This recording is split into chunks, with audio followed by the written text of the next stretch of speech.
the Torchlight Jumedi Ewo Meets 100.9.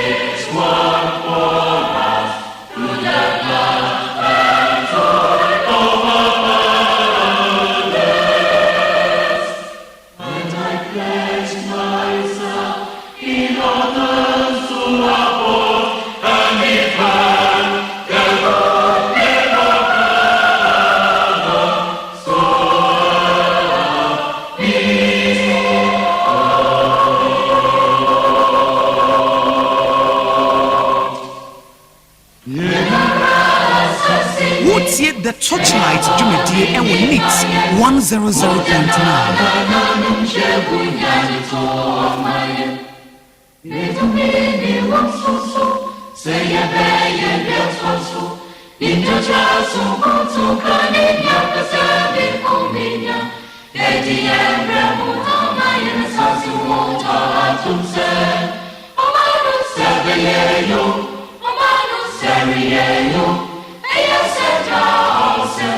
Mama for Bragache, Mama Sabayo, Mama Sario.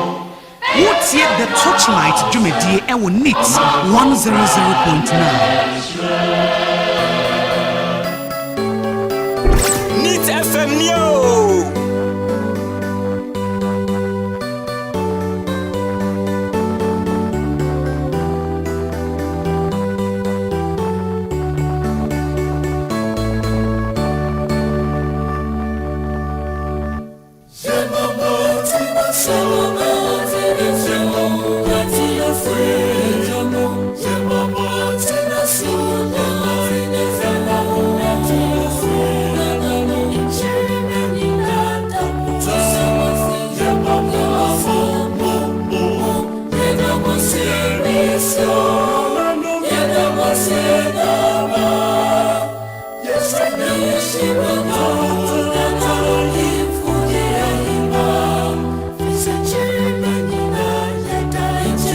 What's yet the Torchlight Jumedi Ewo Meets 100.9.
What's yet the Torchlight Jumedi Ewo Meets 100.9. Neat FM Yo.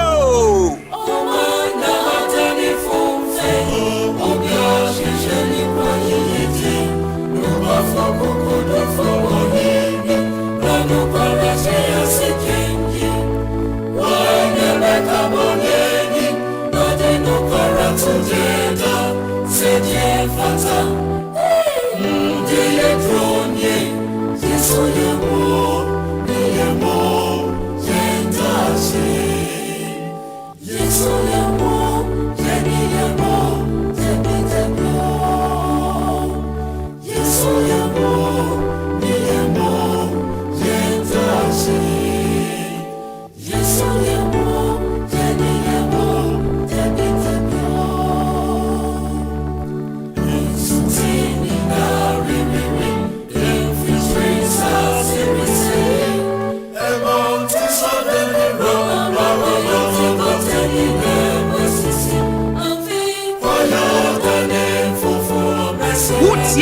Torchlight dwumadie ɛwɔ NITS 100.9.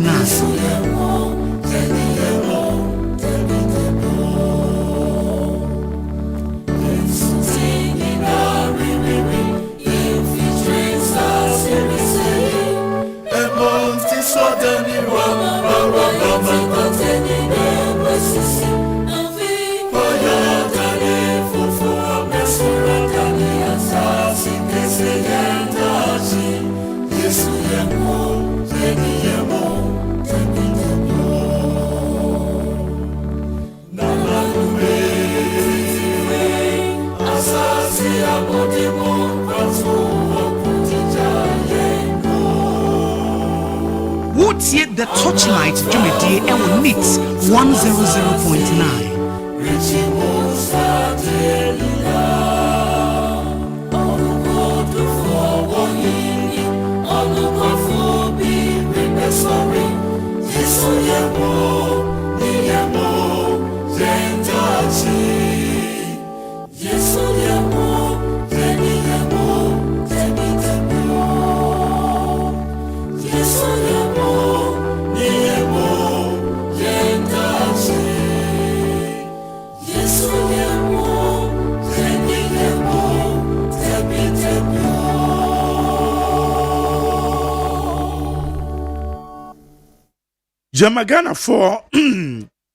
Yamagana for nyina kwaba ede be 100.9 Jumedia your friend Torchlight na ene eye benada eti eduru benada say na ne yatena say na ya dwendwen ye ho ne ya hwe nsemagodo a ekoso wo Yamagana mu na yatena say ye ba ba dwendwen ye ho amanyo semagodo a ekoso ensemagodo a edi ahim ye ba ba dwendwen ye ho na yahwe se de ekọ de de chechiro man na eyegie eno ne ye badwendwen ye ho enne anwumre yi bidin the Mark Jerry OSEI AGYEMAN media aseda ma gogogo Francis ene Julian Bob chidomo ha na media aseda e de ma wa wutie me ene wa wo cheme wo Facebook na yatoato Yamagana mu nsem de ho nsem se de ekọ Meno can say MPP presidential race and matters arising.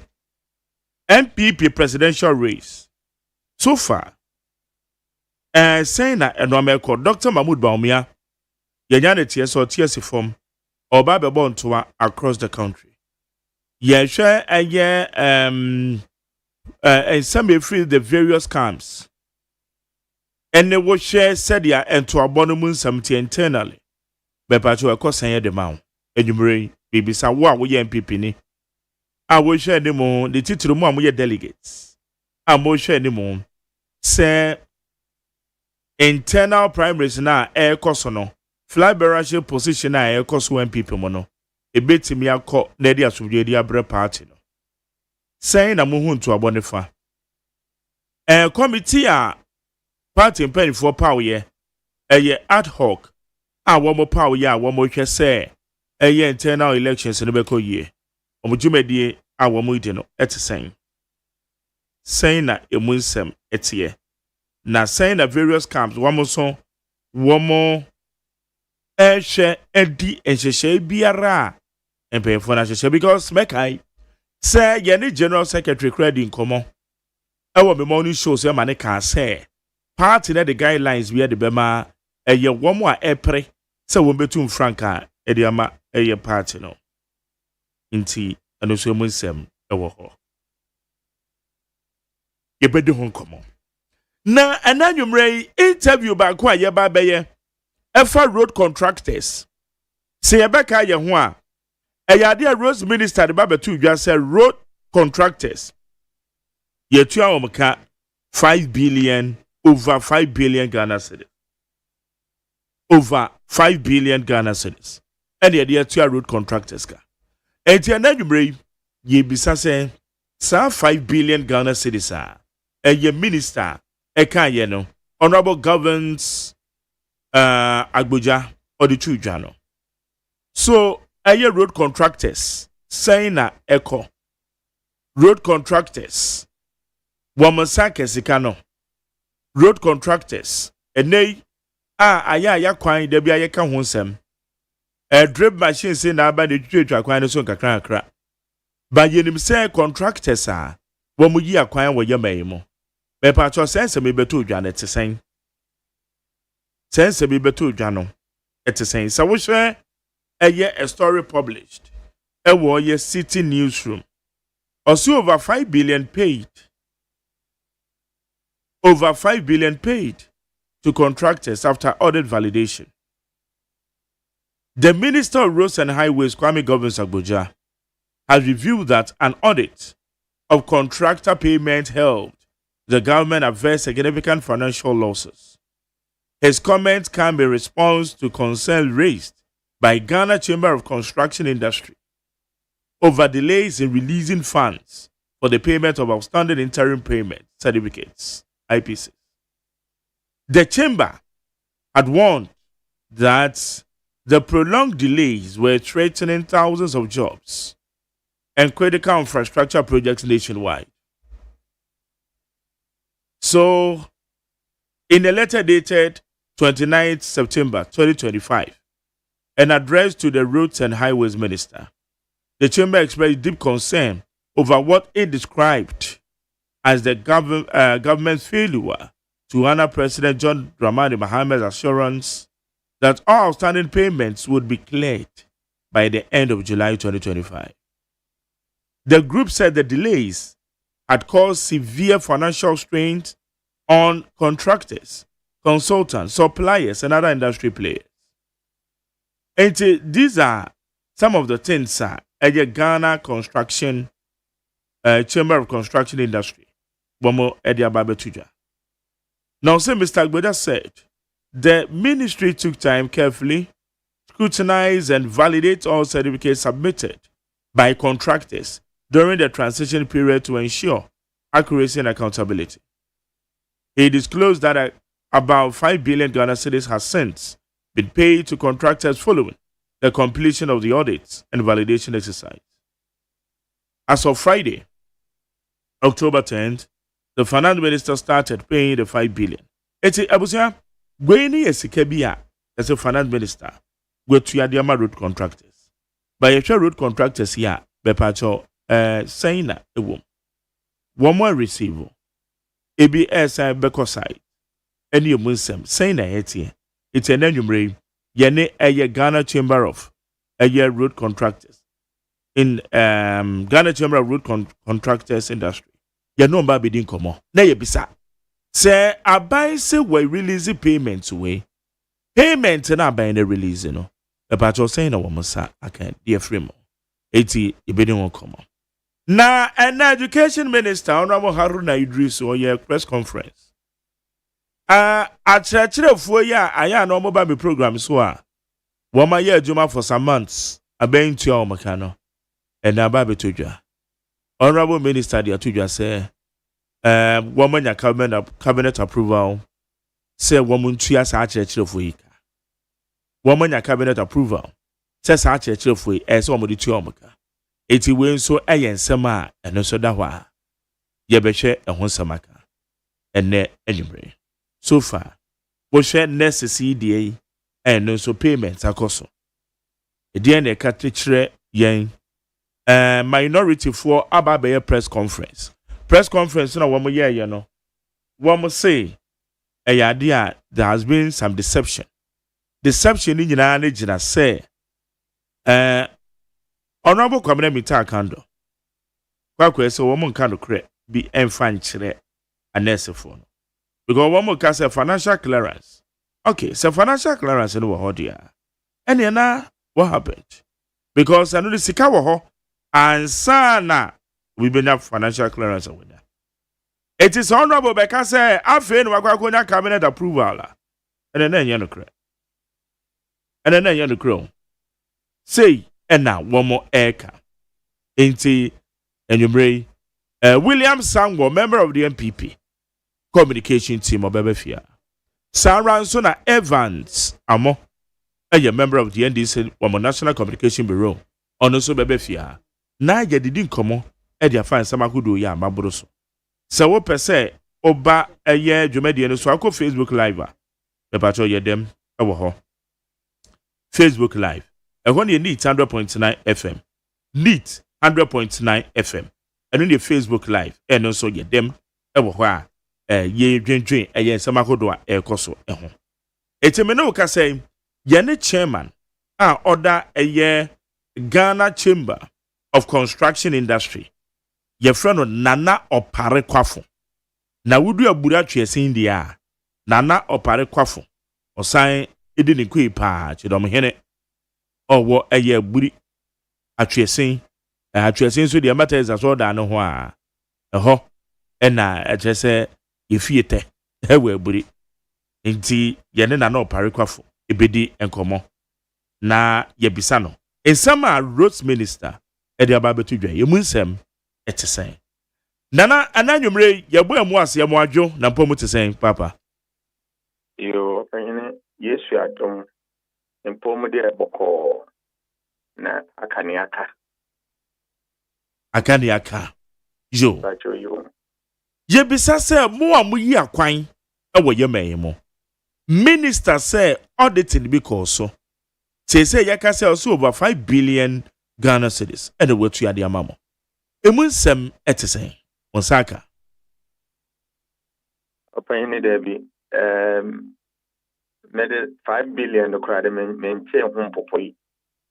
Na sebe aside sebe ye vice chairman for Ghana Chamber of Construction. The sign your contractor about no de mechanibi. Na minya 1 cedi enti minim baby asa 5 billion on etua. Na no we be kase bia na announcement na ba betodwa na bia na wo process mo ana no so uso mo say Yo that's it. Yeah, ejuma ye ya che. Me I work construction industry no over 17 years. Enti in process sabe every time kra wo be ye ejuma no advert wo be ko tender. We go through tender process. One am our award. We sign contract. Nempo a year abandoninsia name engineers. What do I site? Or a command here friend site possession. Now what start here jumano. We do pempen subia. Well raised what certificate. Men can end to go say. Be over 7-10 years me. Abange jai sika ode ma contractor na employer kan opoto kasem say advanced popularization enti se unye adwuma na wankasa na wo pe wo sika na ade akoye udum pempen so bia na wafra wo no be certify adwuma awaye na wo certify wi a adwuma no before the bema no no akere wo eye ya ye kan opoto kasem say source of funding. In other words, the aya we adwumani wi a wo be kwa koje usika na bank contract no ye wo near aye popular pa ebien ye wo the friend no consolidated funded project and ye wo near announce wo friend no road fund project enti emu ebien nyina no ye nim biaya esha assess wo certificate akwa bang ne what said ya yemu binom ana contractors ni bebre akasefo ani akwan ayewu wo Ghana he nyina ubodinga yetumi kire se o wede a consolidated funded project ana say a Ghana road funded project kakra bi na ya na ye sabi o World Bank ana si donor funded project na no nyina mu no kwanga wo facility ano yenim enti besinne ye sen afufufrum be bosumi du aye wo mu menim any other processor what is ikafaso na what you try and car besinne ebedu ye account mu enti ubusa me na na yetenin. All right. Nana yan show we your vice chairman edema Ghana Chamber of Road Contractors our road construction industry. Says here. Mbacho you. Mo woni padodo na no ena ehye mo ase. So wadaremo ma finding out from other members. Ebi ana ebi asase o musa kan mo de because aban ka say o release sika de ama mo na nye ne pempo ene ya te say aban release over 5 billion. Yene major road construction e koso which ofan cons awom kwan. Ye hu say na contractor eni so. Aban ka say we release sika bi ama no. Later they hu say contractor no na pamfo eba so a wo mo ye adwuma e wo so. Enti ma finding out say bia na mo members ni bi nsaka. Yo me da say city medical achire mu no. Adwuma bia wo ne source of funding. Ofan procuracy to ofanko. No ye name the source of funding. Empo edum pempensu bia na abank so ye donor funded but abank and so what the portion ono nso so offended ye ono no di ebeto ogba be bosome ne achi etwemi se won diska ayeden amano eno ne de aban no esese ye dana se ne bo na baso mpayin se ebe se wo odipa ya dia osayi na ni aka no se so other contractors no obi ensa kanisikan a obusa no eno no so dia minim it's time say me what the leadership position of the chamber no ya hwehwem ne say abande or your president young president or yan hwehwei or you super because be say clearance say wa ma clearance say sika say one share no one friend to contractors ka and ekoba say process wo ye bibi a friend validation na eno no ye koma ya na ya system kakra ne tane say sankra de ka ena ebre sebe aban no adinti mekasa validation no enye magic word bia rather than say audit firms ye nip say wonim sidia what is kan hwehwem aban akofa won say obi biara ne certificate proud to 2024 December ewo ne nchen ekere se aban de ne ka no wo mehwehwem eno no enye bone me kra de ya na mekase ya aseda ena mesan ada se won atu sa na mo no na mom ye mu sese be wodi obika na onim se ka no enye de ya obetia na empo se opasa ye hwetwemu bi da enjomle de sabi ye tuawie kra san ye hwetwemu standard procedure na policy enu ntina empokra no obehwa aban hihye mu no ye what the friend of public account committee enu na nye aban sabi nyuma ye fonko esanka road sector won ewotumi what the nyuma emma sabi individuals like contractors simple ekoba se contract bi so nye adwuma se waye adwuma no na mpo nwatia na kana aboroso enhwehwem di awo hode bia eno nti sa validation na wode buy no na wo hwe sabio fiti January ebe pem October e wo 10 good months na esane sabe sa validation intino se president to me my clearance is won't cheer contractors ka we allocated sika to one friend cheer contractors ka na no ntin won't cheer ya say sabio sabi akronto bibi nkoye anase contractors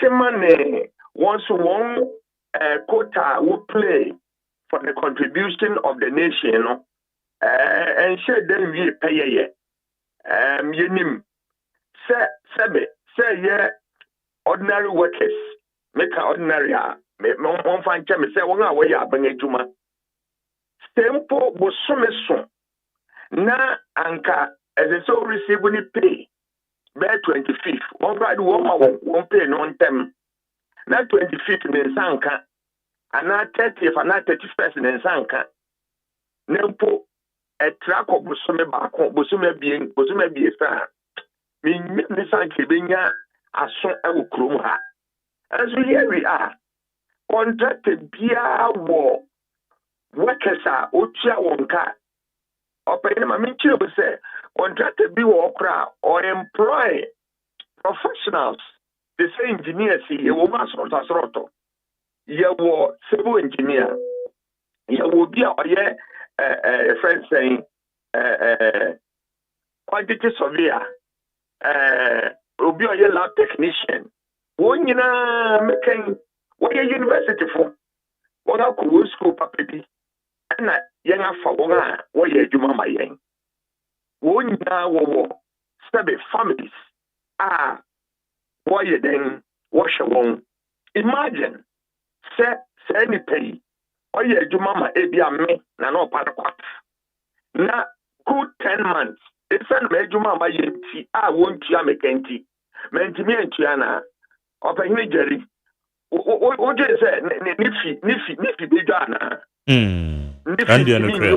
yeah nifi tumi nyo na come to ono contract na nkasa asebio oye Ghana ni ono so wo yire owo ma sebe o prese ono so ne ma emeye titirufo enti e bia schools akasi eno bi eno de wonko na o dibintu ane weka kora ye na ono no betu enye bi ahwe no ho no kware wo ne say asefem enti se president to be eba bonten ebe ma yensa no ye no o sada no ye mu binom ye bose na ni awodi abebom ana ni abebom ana ni asi ni aba ene ama yete ni ambembe yete mu over there 4 months a president can start bi nempo sikano toying account mu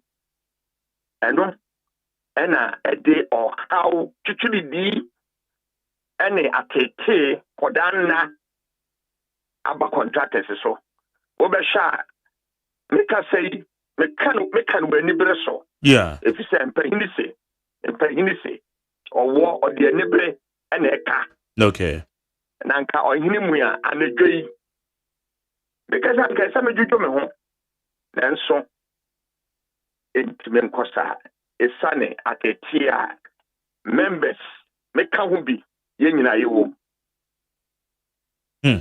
na mayem bisa bibi wa ha o say say ye hwe dia woken validation process ana auditing aben ye wuchire bibi mo say anya hwe kura say aben sika mpo ye tuya eno no nkire say eno ano no yetibi bo akire hwe hu say sika na yetuya okwan pa so a say dia wa woken mpo public accounts ye nyina ye hwe bia ye hu ye nim nipa bia yetimi ka say sika we ba wo ho no amano kwan papa so san kofa bra yeah itina dia ususu ne se na ka ban no kura ne payment no aye payment no tibi bo akire hwe esan hu se contractor wo de anso ani no ana sika no amma wo ho kwan papa so no obetima ya refund sana wo suggest on opayene enye suggestion keke say eye nsusu wi yeah eye niaminim okay ma mema on fato hu bi validation na wo ye no eye non contractual men kan obrofom eye non contractual to the contractual agreement na contractor no on aban no esan ye ni sa ne say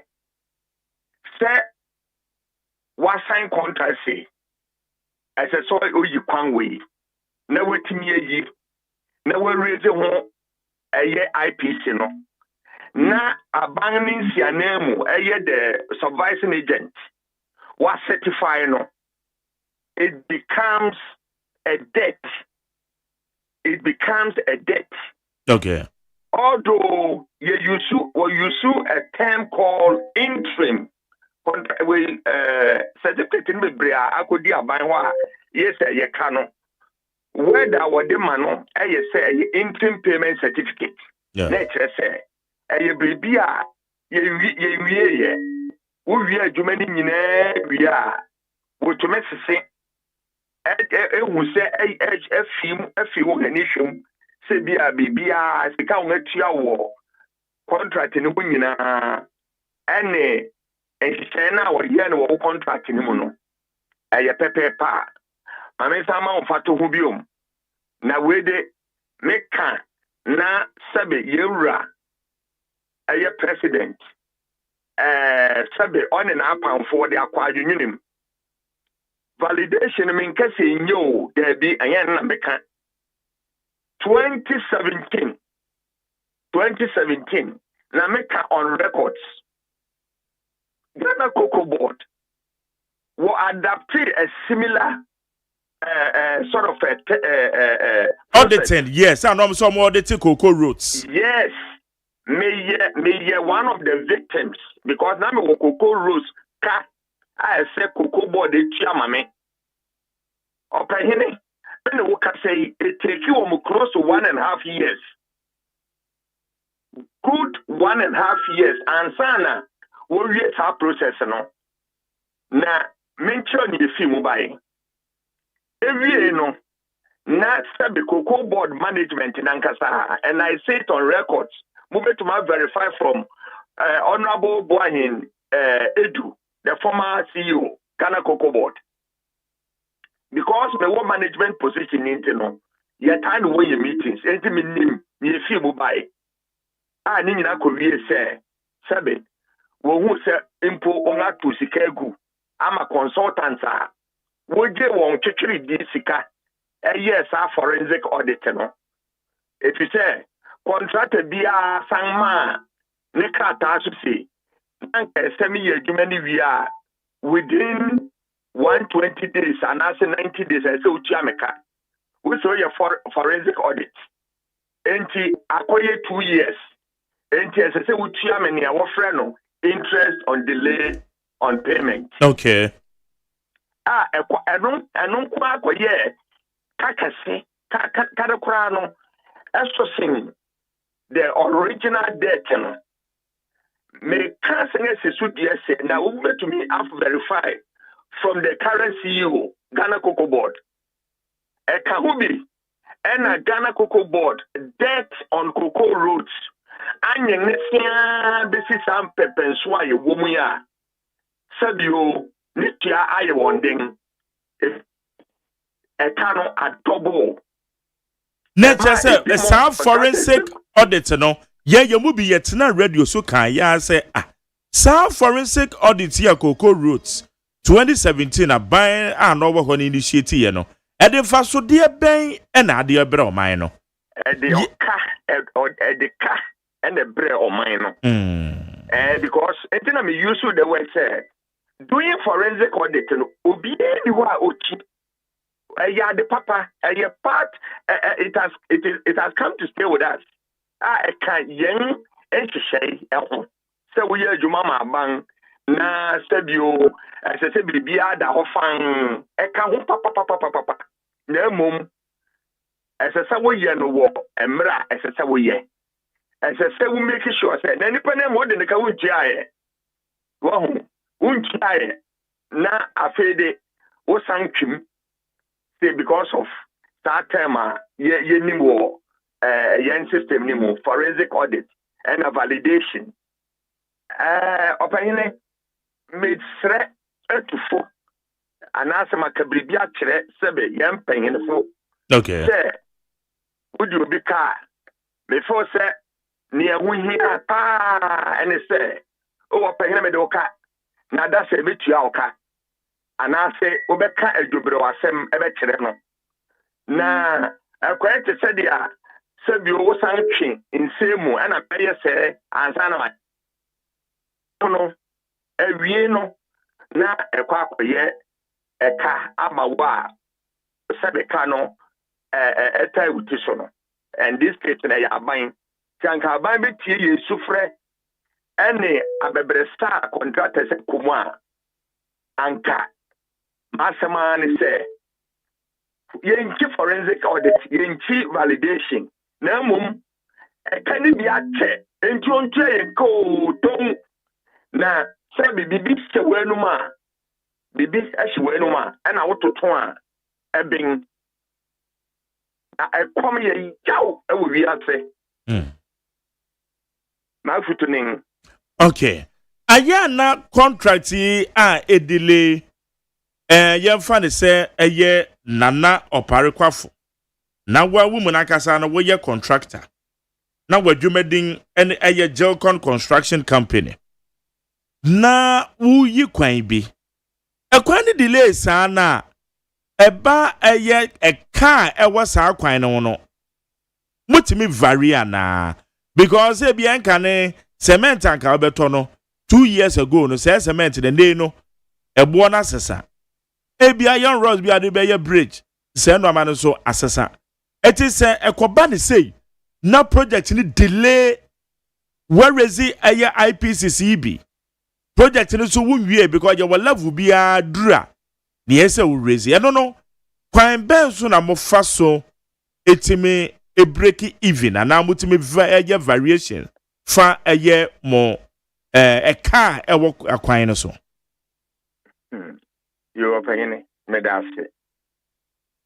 sa question no krama sebe masro kakra nye se masro se mani eje se wabusa me sa question no na mum your question a ehunya a se emere wo ho ne ye kirikiri mu especially obi o ye engineer man kirikiri mu a anka obesro na mum wosro wi a wobesuama aban na or the contract and emba yen adentina me kasa your contract akwanya ye no ye no ye no service stage by stage my main yem faton keto abi I say we say go quota so now the yanka asphalt kra wo be sha asphalt no wo gu anampo kra wo megura wie no ma me fa pokura kwan yi enyam faton ho okay wo sha se fi ofanko na wo kwa aya no ngegu asphalt wo mu wie ye wo last coat e don shegwata nano a wo be say pavement caps na what na insuto na egu kwan ne so a ese efam wura mu no yes wo be say no na peja yeah no na peja because ne asetra ne se ese ogu final coat na kwan no ane ntokro no aye pe ne wo mu ne se every stage bia wo be ye no ye wo ne the American protocol says ne sustainability it says fedodo and impendodo ha ebedi na ti ansa na say eno ne ya ne wo soro pa o yemra form kakra eye fida rules and awo mo ye sabi nkrase kwan no wo to make us go gravels uri a ne wagu bitumen no yese ye wonia wodi be go so first and no no friend primer seal no uri a ne wagu seal nankasa as a matter of fact in the normal way no yes and seal no we your second one e ka ho let's just say quota no wagu ne mpanga bi sa na make us say why you wo gravel work we ready certificate no contract ni mo we ga tro say e bia within 90 days e betu awka 90 days ni antu awka opahine esa wo contract ni mo say ko ni wo to me e pack wo tools na wa pack wo tools no kra wo to me charge employer no so we wa pack wo tools wo and also where equipment was site ho yeah na sebe onye sikantia wo asesan ka wo charge no but young Ghana for yen enye nyina na ya apply anunti the best you can do is there obe twenchen adwuma ne so opehene se wugu gravels sidi ensu etoto sidi enfuturu we environment Yeah. na eche more than 2 to 3 months obekọ back no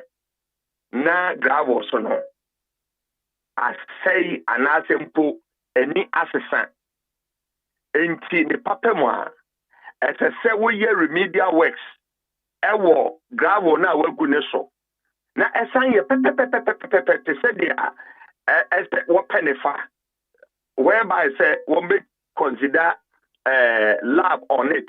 I mean the quality of the work set the standard, you know. And san and campo wagu quota.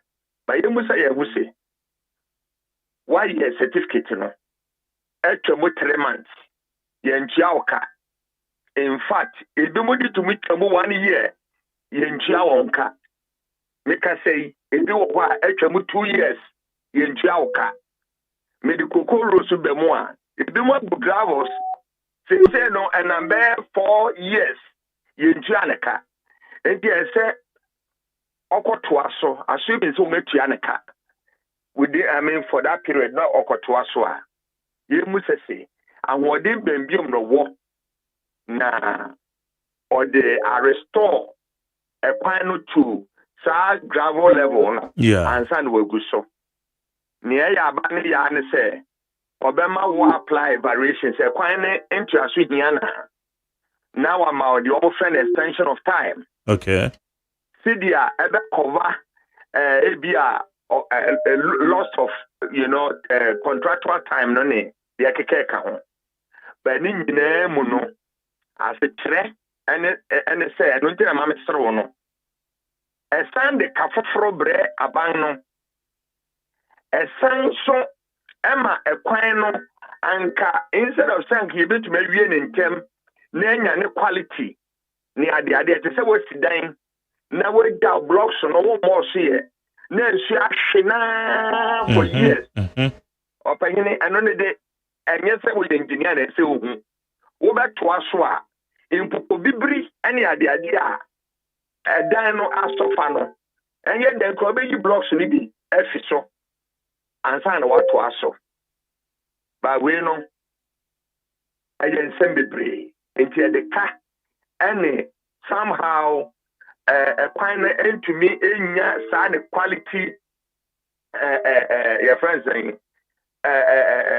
we no yeah. And lastly, grand so Emma Eche and Sana wo contractor no what to make really sa ejumano.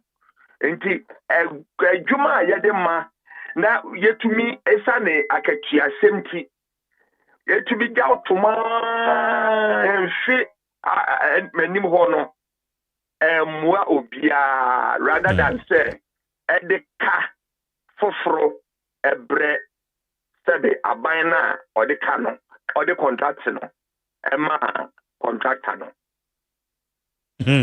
but I know say successive governments ayana one with mission lesson be nana hwe said ya wo kenyon cocoa roads auditing e course audit firm require ye bisa say ade no mama eye Ghana audit service fo anye eno mo kofa different audit firm eno mo ye no mo gie sika wo mo ye no so a ya ntese contractor bi ya che natum enam say wo ye o man bukata ena esande additional ka necro information awodi amayen e kire say de ka twutwuridie ena esande bre eye cocoa board ene abenzo ba ya sabri say no mo kra so kasapa we ditia abai ba ya ono so ye auditing yen konkonkoti a Rose Minister say a save sika ben na save ayo obi ene yetu aneka ma no boro so ene ojukodi ye and obi na wanya adwuma na yetu aneka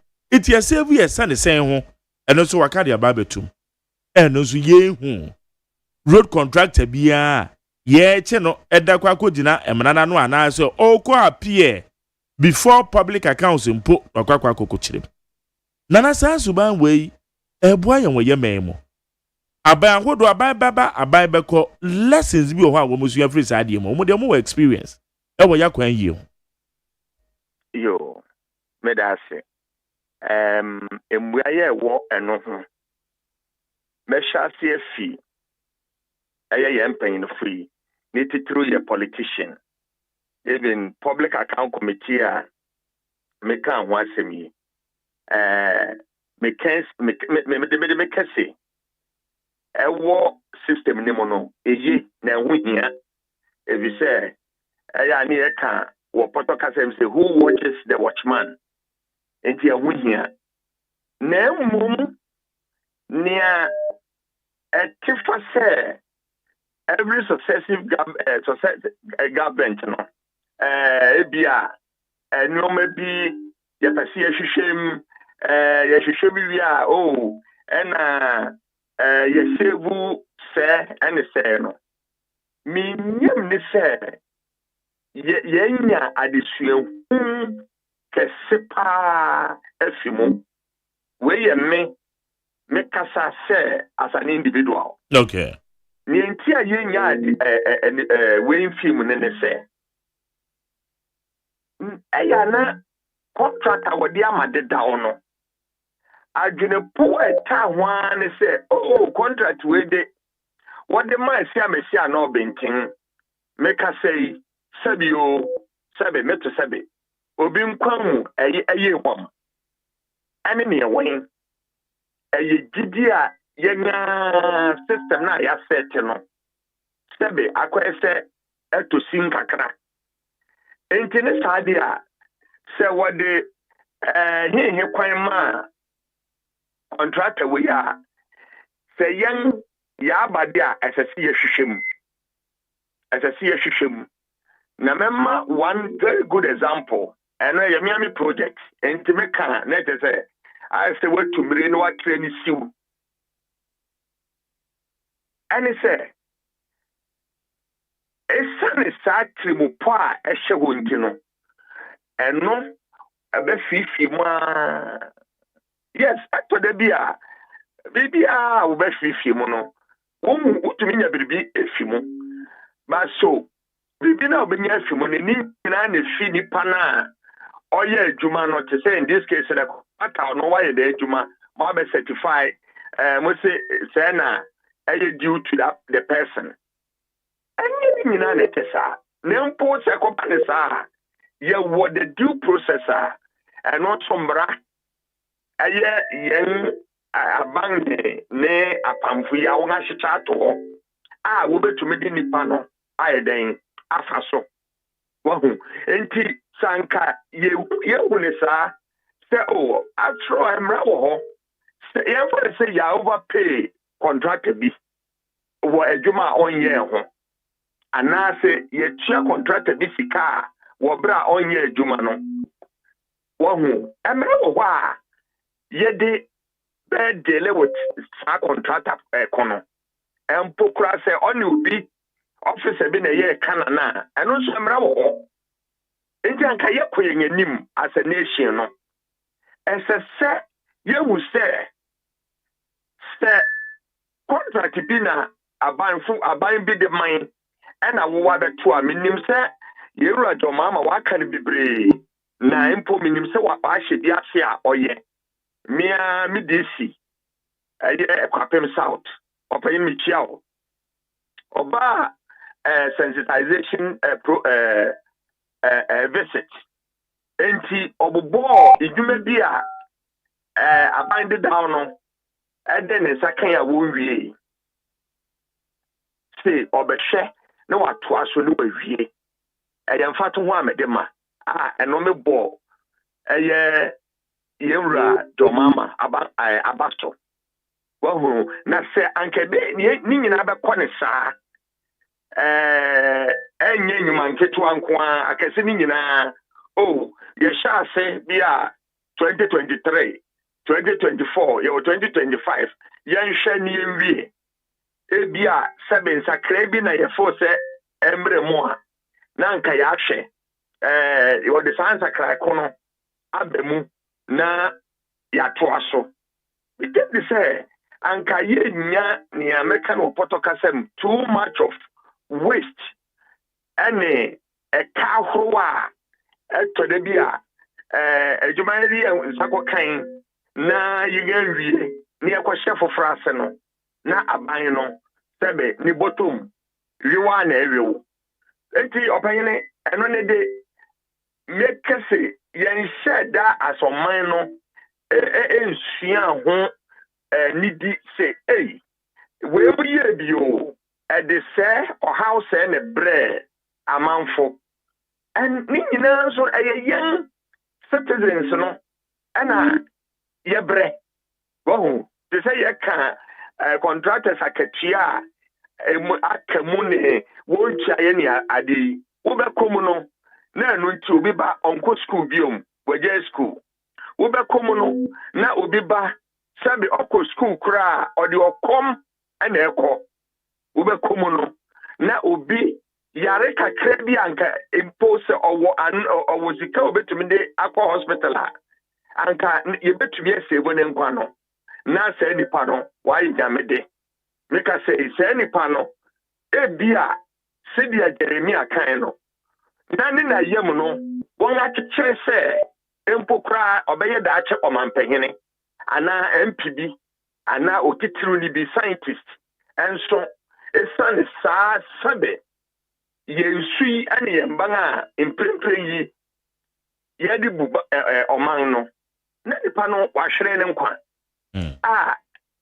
emwayen because at the end no ye pe say ye kwen anim na ye nso ye manyi eye kra be hwe te say amanga impo ene yetumi de Singapore ye example yetumi de South Korea eye example simple because one Ghana wo ye ndakro eye independence day and I see here say no wo ko Singapore eho ye mfa wonyi visa no wako enso ekra be hwe ti da ben na sabio ye nso ye bedu ho me mpa ebo ne se nyame nkan akoma nyame en tu ye ngani na oma ye hu se sabio nipa de wo wi ase se utumi sakra efi se sabe okwasea no so ndi on sakra da sabe bia na otene kan titimu enso hye no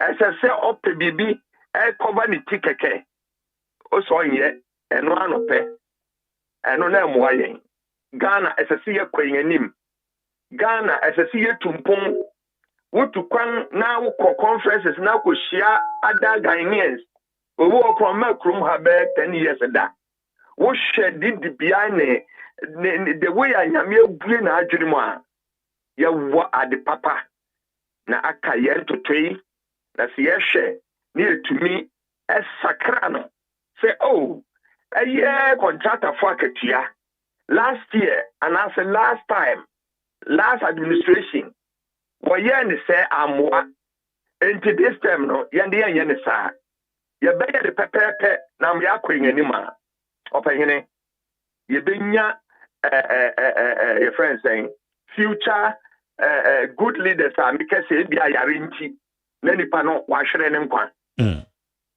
ekom ebe brase ama yenya hoden obi ba yes akere wo school so ko school abrochira obekwosu akọ na wasua na sese otua na adepa nyame ade ahye ni mu seri amekan Jeremia no oso nim wo na yem kransa na yewo ubehu se human capital no ebe increase na ebe magana ayeka behwe nana de waka ne yie pa na meja okra mekatifo ye ne nana opare kwafo eye vice chairman de ma Ghana Chamber of Contractors Construction Industry ono na ye no edin komo nana aya na yen omamufuo no yen so ane ye no moko mu yi akwan ma ya na contractor ongu akwan no so emfuturo kwa na odi kunyen ena contractor do ya wa hakra yesei ena contractor wa yesa no ma free kwan no so yen bisamu hu se contractor no ono no de ne pe asesa no ma afiri kwan so na yen so ne yato ya no e de agomo so eti ano so kiremu bi wo ha de be ma yen na nei omamufuo ya dodo etie yen omahu se aya na enoma ne biya de so bo obomo no ha na ehia sa na tie kiremu bi wo ho ana e ba che yu nkiremu wo ho okay na ansa na mekiremu no mekese meye vice for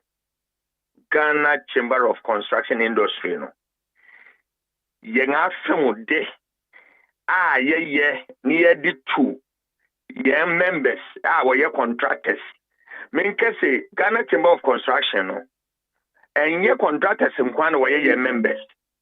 In fact, all the professionals, being institution of engineers, institution of architects, your friends, the grader, there were 14 members and combining the Ghana Chamber of Construction.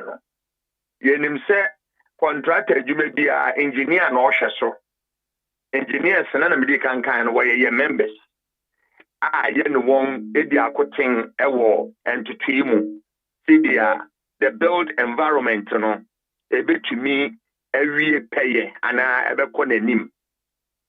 Now se contractor ye kwan na se ode insu oyakano to do water bowsing se ode insu begu so emri ni mri bia opehene eno no and yes, a contractor needed to be good so keke.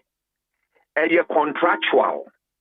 A year contract no sign. A canwa, a train say, oh, yeah, Jumana at this point, as a soy and say. Now, winning a do of a year near Aye Suban say Obekono in a quicker way, and I say, shoddy way. Enti onye if you say ensure the begu kwan so eno ye another cost so ohunu enti ani obese we sa cost no na meka na makabium eno nkwa de main ka ne papam e ma contracted ya okay me de anka menya aban emane supervising agents no one feel me and the contractor bia oye adwuma no de ni bottom ntino opeso ye no biara na wanya sikapudu bebre enfaso ewo adwuma ba akopɛ ho no anka won fa ni nyina court okay se yetumi aban yetumi etu sana mo ne ba akopɛ se bia contractor jokon where you ma ye who say ABCD and KY enti bema humwai bubo jokona yamma asotwe sefata yamfa amana ofahene anke jai ananke suato if say eno ne de eboa yew edu wo ha na ekwakoye ni aye di kan edi hun koma be si sambe pensi sika fem because why you do no aban enkrato na ni sign no o say 90 days and 120 days obetua no ontua ye nti ontume nkotua so na ontua so make say ni ode tadie di kra ne den na wa come to say obesan ni waka ne kro drive sa water tanker no ebi mo be about 4 months 1 year no ntua as a worker ntua ne ka opehene wo so me adwuma beba oma yeah enti na sa aspect of the work no akamu na kwete se dia kwan no kwa ye nye biom enso na ye kwan a ye me no ka se mi je be wukufo dia eno kwa do se mi nye ne pavement me to me na see more than 4 months ni na me nkonso me ko to me nko okom me for kom nko gira sa ho no me wakan ono so sabi o yeni party se me okay so me romba enti ne be ya ne se wo be ja wato wo saa bia ehihye bi na be ya to ho wo be twura aban no do de adwuma na ma wo no say Wuska Hassan what register certificate okay say that's obetua wo ntia ye enti ane wuja wato wo kakra mi se wo hihye contract na ye sign e wo mu wo ena ne kura eya one song ye enso kakra make biom one song yen contractors and one song yen enso kakra ansa no de adwuma amayen if you say edimu wo ho a sebe wo ni mo left and right and so esa ne say ne wo fa ne nua bi na adamfo bi ne classmate in fact the nititiru pa ne party ni baby owo capacity bi ewo won a wo ma enwuma no enti no o ano kra adwuma no ne eye kesten an wo de be man wo de mani wi a okoma no mu se sika no enti se de eti a no no se ja wato ho we ena how yen as a nation we asema makai enye political eye oman no how kese a efa akwan ye ho how yen na se ye be hwe ni asesa se dia medi kan won song yen so obi wo ho a sabe onye capable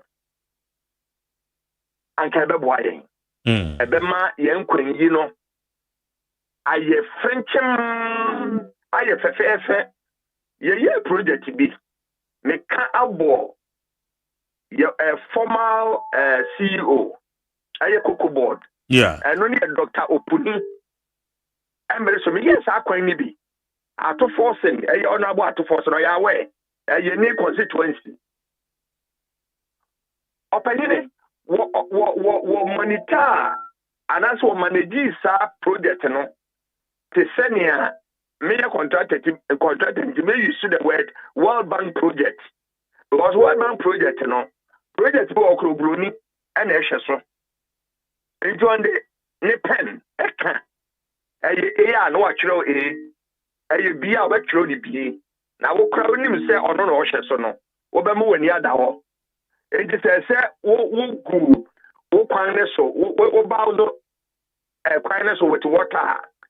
You dare not say, oh, and I may be squeezy up and on in futura, and no, there were consequences. For instance, say, a miracle is how the year, Juman, where we are, you will panic, sir, yet to material. Yeah. That is the World Bank project. Main case, I don't know, yeah, local project, the Binimo, some rano, procurement act, no, what they share contract, no.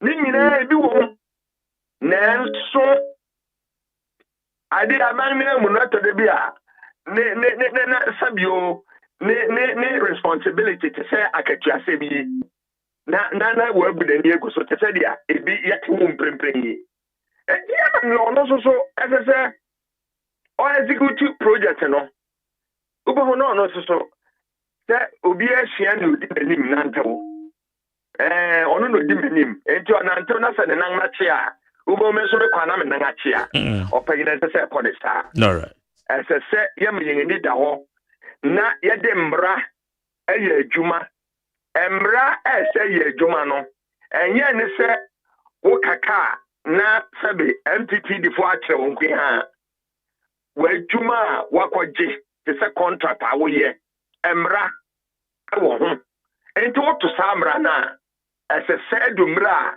Ghana bang Yeura president menim so betumi ayenso ohye ne yedini nyina ya adwuma na se no ne ya adwuma oh kayen kasa ene yembre ene atete ebeba fom ne fam ebeba ebene se oh evutru mo community na contractor ne ye kwan ni wom kwan na eseso ye no ebeche esese du ne pempenso ansana ye start here who defect ewom na ban so say Oh, who starting with the sector, near the soil and Kawaii.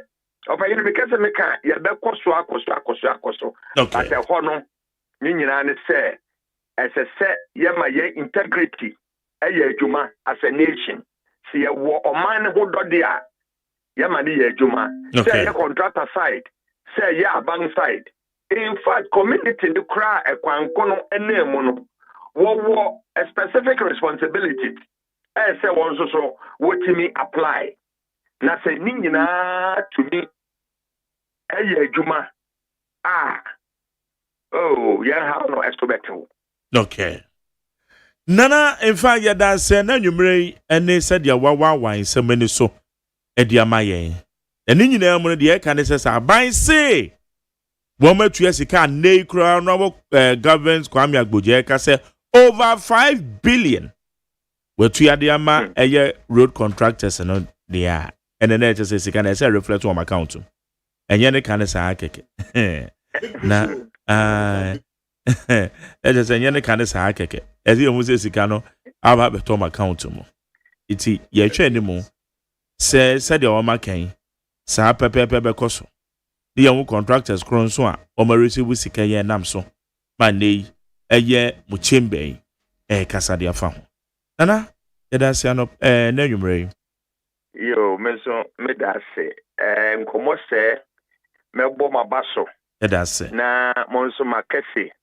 Mon koso nye adwuma bi se efise kirode se nia wanye adwuma no kora na nkama ni enidi ena we adwuma yenso esese eye etubi ye income generated focus. Yes. Ye to many mo ya na mo nsankyerofo mo de mo bebre na ya memma.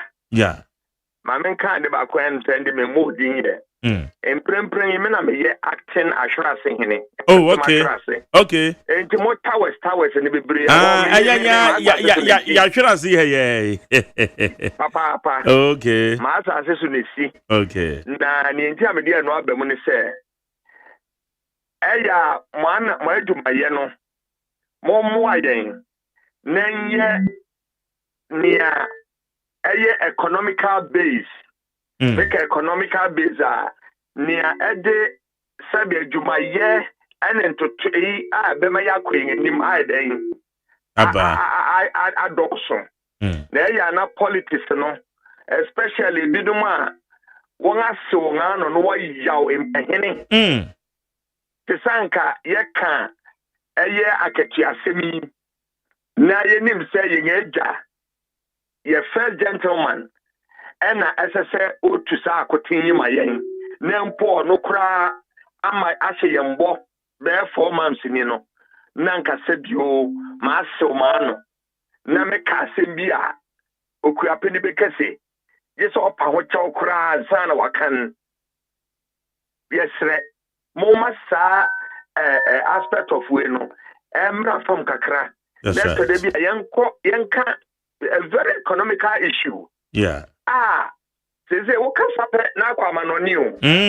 Enti obeti amanoni a no so ahye ni nkran. Opeso be invest o Ghana cross o we de meba be wasumdwei. Nyame adom Ghana e wasumdwei. Ye hard working people. Enti ana obeba no aba be invest ni sika. Na ma oman no obi na wona nam kwankyen nyina no obewe bedumre bi no no so wanya adwuma ye. Na asumdwei no atoa so na di ahoto aiden abreye nti mebo abaso se anwumre woni yen aka yen homa sem ye adwumasem na empo enye nsem a ebekwa akofo yaw ne kasetu aba yen abrabom ne ye gomanyimu ya mi sure bebre no nkoso ma wa hoden na ye se adwumen. Why? Nyankopon so enhyira won so nana opare kwafo yeda se pass on yedin komo asidanke radia yo abusia ananwumre wutie ye extensive interview a Michelle Obose yebeye yene nana opare kwafo oye vice chairman de ma Ghana Chamber of Construction Industry ono ne yene didin komo yi na komo no fa kese pa ni gina aban Shishaya abana yese otuya road contractors ka Nenso wamaka se wamatu sika no na till date said the honorable Kwame Governors Agboja okay no say wamatu over 5 billion Ghana cedis even out of the 21 billion BM here na contractors ikase wamasanka. What does it mean to the construction industry, especially sa yakwan yebeyi na William Sango nomba ye Coco Route almost say omo auditing meka ye kan say sa auditing am okay yi die ye betu obi atuma na said ye for 8 years yantehwe report no kwa ni yenya bi mponkan ubisa ye se Coco board okwa obenya report na kan ene na no parekwa for say e ka e de Ghana no. Because number one, audit firm no charge ye. Number two, assign delay payment. It's a wisha contract in the munsua. Se payment ni delay a. It is a buying a 2 years can be a can home. Or say I can't debra yan and yansam ketua. Nti ene ye regulars debra dia tuja. Say delay in ye a buying project bi o ye no boyeka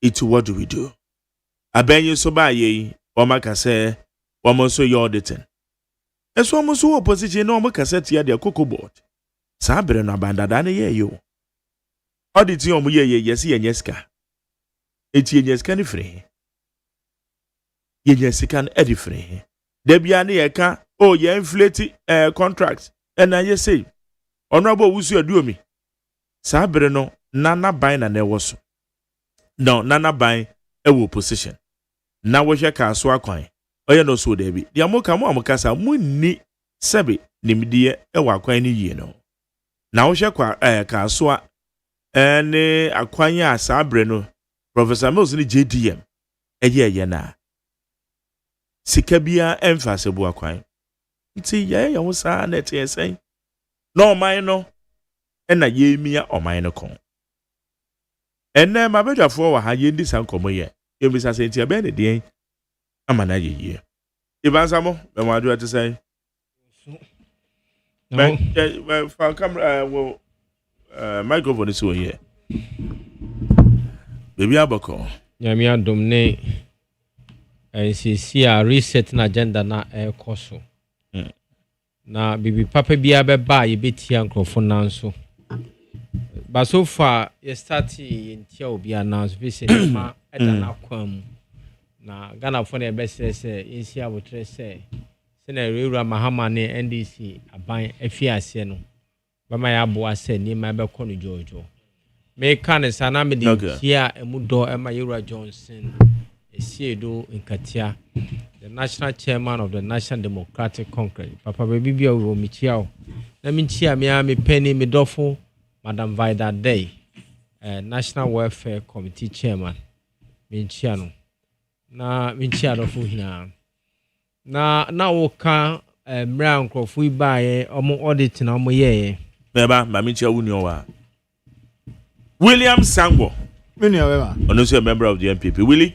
Minia Majo beju so menu shi ache ampa unfinished business let's all do any dey chiro a position ne yatete ojani oh opposition am ko ikra mama opposition no nkra anhye da anya mi ya o and the town anya ni pa na ni beto park no so no obono tru kan ma Ghana for nyina it is Ghana for afie people want the obono tru kan anya na ya kana sa obono tru kan tese waka jiro say 11 ye nti ono de tax don fa bimba or the friends and fuel tax abasha 11 cedi every liter enya trimodin we ebe de na Ghana for ngo we pa metro position na che wo ka jire say wono onye no o say tax de enya 11 de yesisi Ghana for na 11 no kwa Ghana for ya ma mo lewe o a mo betimi dia 12 11 no what man say lewe is up out to meet fa can all this Ghana go money panel case close o say o de tax de enya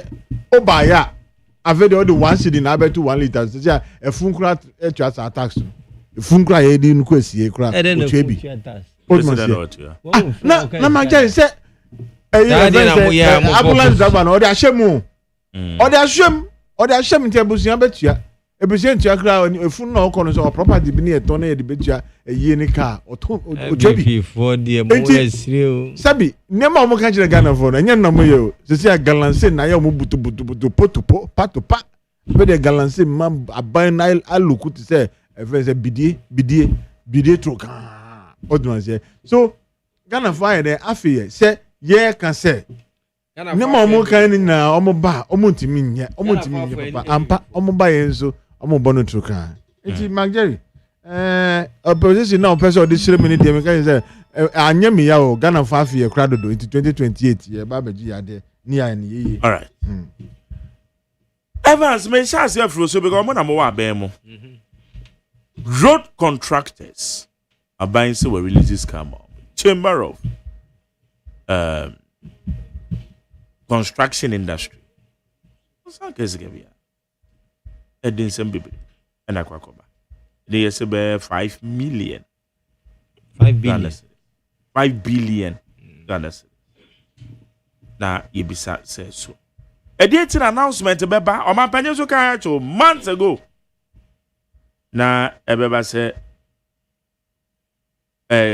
contractors because almost anke delay in payments any a car at the brome at the end I say ye the found regular zebra she are no can say man we share your projects akodo ye delay o man what do we do about it? Evans that's it sin na make can aban economy say aban the government is the biggest spender.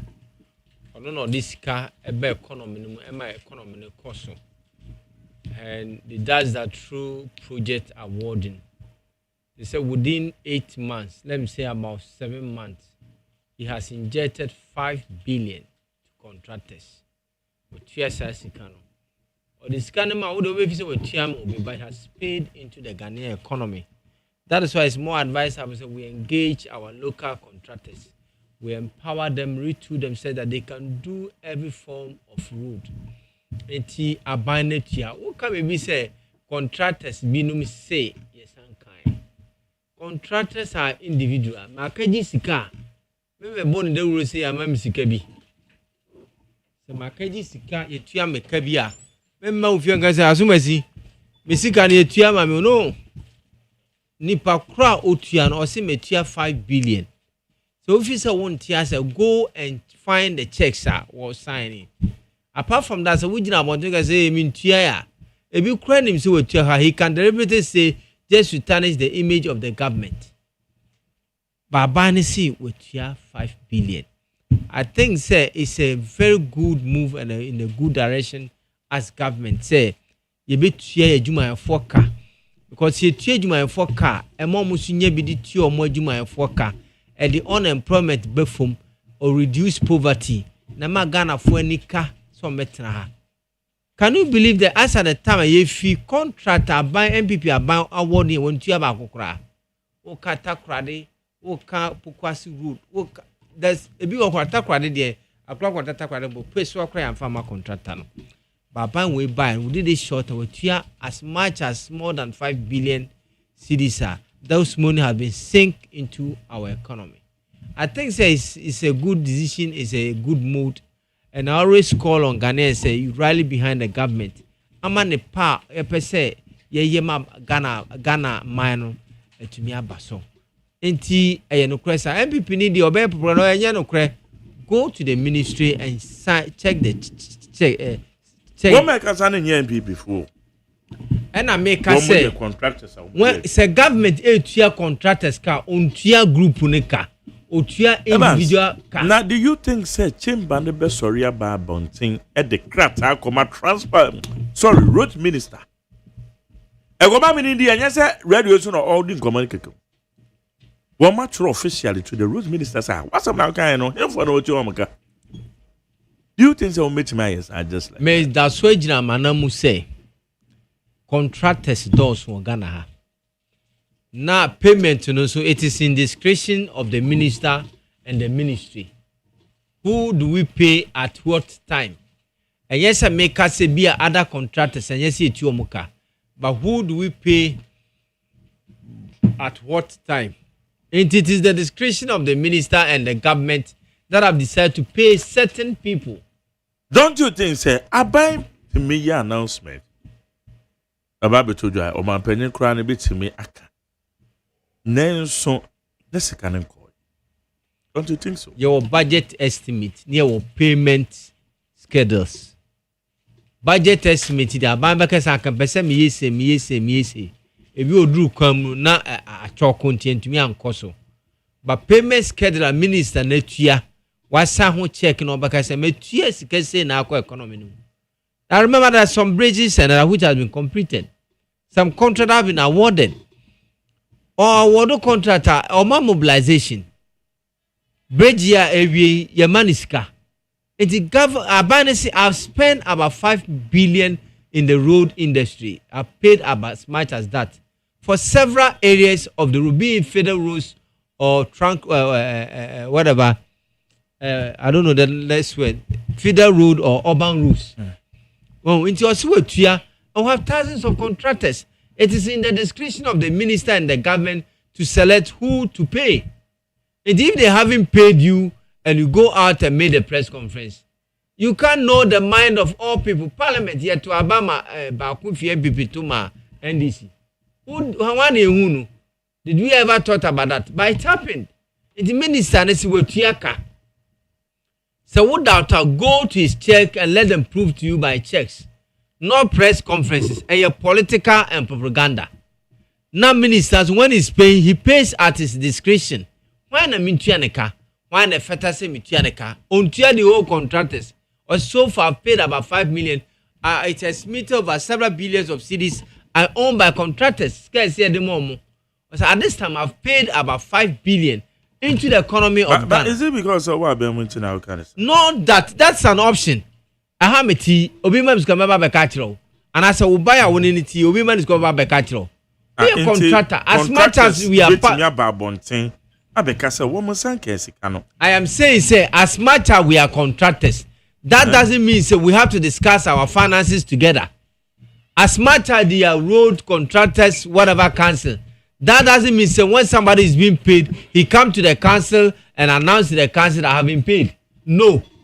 It is in the discretion of the government and the minister to decide who to pay at a time. It is almost propaganda and political. Because if he say abano say we tia, walk to the door of the minister and ask him. Don't come and do press conference. Niamo yen propaganda and political. Go to the minister and ask him, Master, you said you have paid. Our records you haven't paid. They were able to talk about it, but I want to disgrace and embarrass the government before the public. And what they are saying is not here nor there. Government will pay whom he thinks is due to be paid. And the person when is paid, just small. Who knows? Did ever somebody came to make an announcement say just small that fair is doing the road? Nobody has paid him. For Eastern region. Yesterday they didn't give them peswa. Then somebody came to make press conference say peswa. Why didn't he come and do that press at the time to election? Ya want to contract ya momo. Why didn't you come and do that propaganda press conference? Now we all see Metriano na press conference. Bias and bogus. Hey, Charlie, Kasayo. And yes, I mean Kasayi. There are previous incidents. No, look at it. And yes, opposite me say a grand quantity. No, Tiasma Mekan. A grand quanta to Takrade. Yet the majesty small. Ya man peswa. So if them a boy, Kobruja or Kebisano. Bebatona, why now? Okay, contractor, your man peswa. May say, ya be more mobilization before I go to the site. Government give you mobilization. Ya man just small peswa. I found course a one-way road. Ya man is sika. Even Kumasi, one-way, ya mom, hey, getting to election time. I didn't think a contractors association. I'm a press conference. Quite no more, Abane momo hwe. Aden. Time NDC free so 2016. Contract am award there. Omutuga kana. Omu mamu bless. Obia Mekase, there was no person. I challenge you. Tell me one person say NDC man a Juma at the time. NDC do no award contract in November, December 2016. Where they were commissioned and you know 2016. And you know November they commission Accra Dubai Circle Interchange. November near yes Ajuman. We didn't cut any sword in November, December in 2016. Yes Ajumano. I'm expecting the Road Contractors Association. They should have made press conference at November when they awarded Agua Quanta Secondary Road and other roads. Now they were not given anything. Why didn't you make a press conference? Now where Omoye Juma just more NDC buy or money in none of the contractors have gone to stay home. They are being given money to work. And no mom no when you quite so beba abontiwa be can say abani so amaiska no maiska. Mwasa no muntwin san na mfa na kwamu. Who will be a co-minister? The doors of the minister and the government is open. Approach them. Bisasa masa. What's what iska? Yeah. Now why do you even go to check? Say what I say minister nakano. Why more muskara man? Why do you go to check? Say what the statement the minister is making. Who you a contractor? You a businessman. What business do you have? Say you are going to check. Say governments will cheer some of the contractors. So you want to know if it is true. What business do you have? A businessman. As I'm Ben, I can may say a businessman. What do you say business? In Faswa Ben, a woman say Abana can say Metiaka, who could bisa contractor A, contractor B, Yetia Kana, Yentia Kana, who you are by your press conference. I don't see a dear model. I dear model, man as man. No, Yankano. Do you really understand? Or per se, Ogu abandon masi. Contract and I get a human. You all can chess abandon your trophy. Missing you all can chess abandon your trophy. Or per se, Ogu abandon masi. No, let the truth must be said. The truth in the Obisi metio moka. And now what Ben within our. And yes, me what Ben Salan can make a nebia. When you me that fat about my issue. Oh boy. Abai say I someone can catch contractors in Sheni Hill. Massa, me say Abai say what Chiaka. What is your business going to find out whether they are paid or not? What is your business in it? If you have a doubt, appoint the minister. Go with records. I have scanned all the it's person go about what is person go about anyway. Down. Oh go about truthful. What him? Tano kai. When him so about the truth. Or see a seminar ban can. And come me ni di ye. Me ba so now to ya. What ye come ni ye? And I make her say. To the extent so no crown board president na ba so ano mo bi o matu. Forensic audit also mo di tum. But a bomb mine ka. They have not been paid. Sika hete wa account. The minister now so fine. The sika bi hete wa account. Oh, kase. My concern, listen, my concern is Abansi Wechiaka. You have come to say it in public. You were a business person. So they should keep mute. I'm not saying keep mute, approach the minister and the government. But they want to embarrass the government. On person who go abandon any mercy. On mo tell you and say, on person Ghana phone say, abandon your trophy. But now, catch some your trophy. Now me bomb say now. Now me bomb say me stramo. Some more person money abandon where ye Juma. Na ye hia tia so dwemu ndia asa ne ye no come on into mo ma kasa kwa minister no ka bisa no I don't have that no kwame bruja. He will not come and announce what he hasn't do nia onya no kwame bruja meka etu ba so be go nanim ase a ye mu bi ye makwan ye ntie ye bebe kasa ho me de ne say saban ne kai se watuaka na wo ye why you check when you mare aye checks na ntisa kwame bruja office. Minister, you check what some can and you na say why is carry any for my property aba. Now kwa bonti a whole press conference if we are seeing in NTS any say aban na buy ondu 1 year wa sha say e da contract. Aban na buy onja 1 year no enturo say no wa sha say ka oda da nkrofo. Sa na ya de. Now see e mo say ma wo. Ya mo e say ma wo kra e say jaisa. na minim say enya dia mesre aban ne says na minim say nia yewura kwame abroja minister of roads wa beka no no kresa. Okay. Sango. Minia. Sadie we aban sesa. Ezi ya auditing. Auditing no yenyeska. Ika yenya no. Ye ho. Che mamen kan dia enam Evans some okay to mama read this story again. Also over 5 billion paid to contractors after audit validation, Roads Ministry. The Minister for Roads and Highways, Kwame Agbodza, has revealed that an audit of contracted payments helped the government avert significant financial losses. The losses being.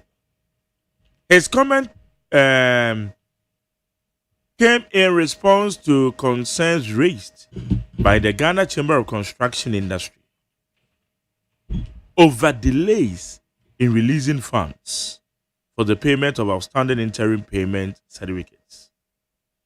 The chamber had warned that the prolonged delays were threatening thousands of jobs and critical infrastructure projects nationwide. In a letter dated 29 September 2025, an address to the Roads and Highways Minister,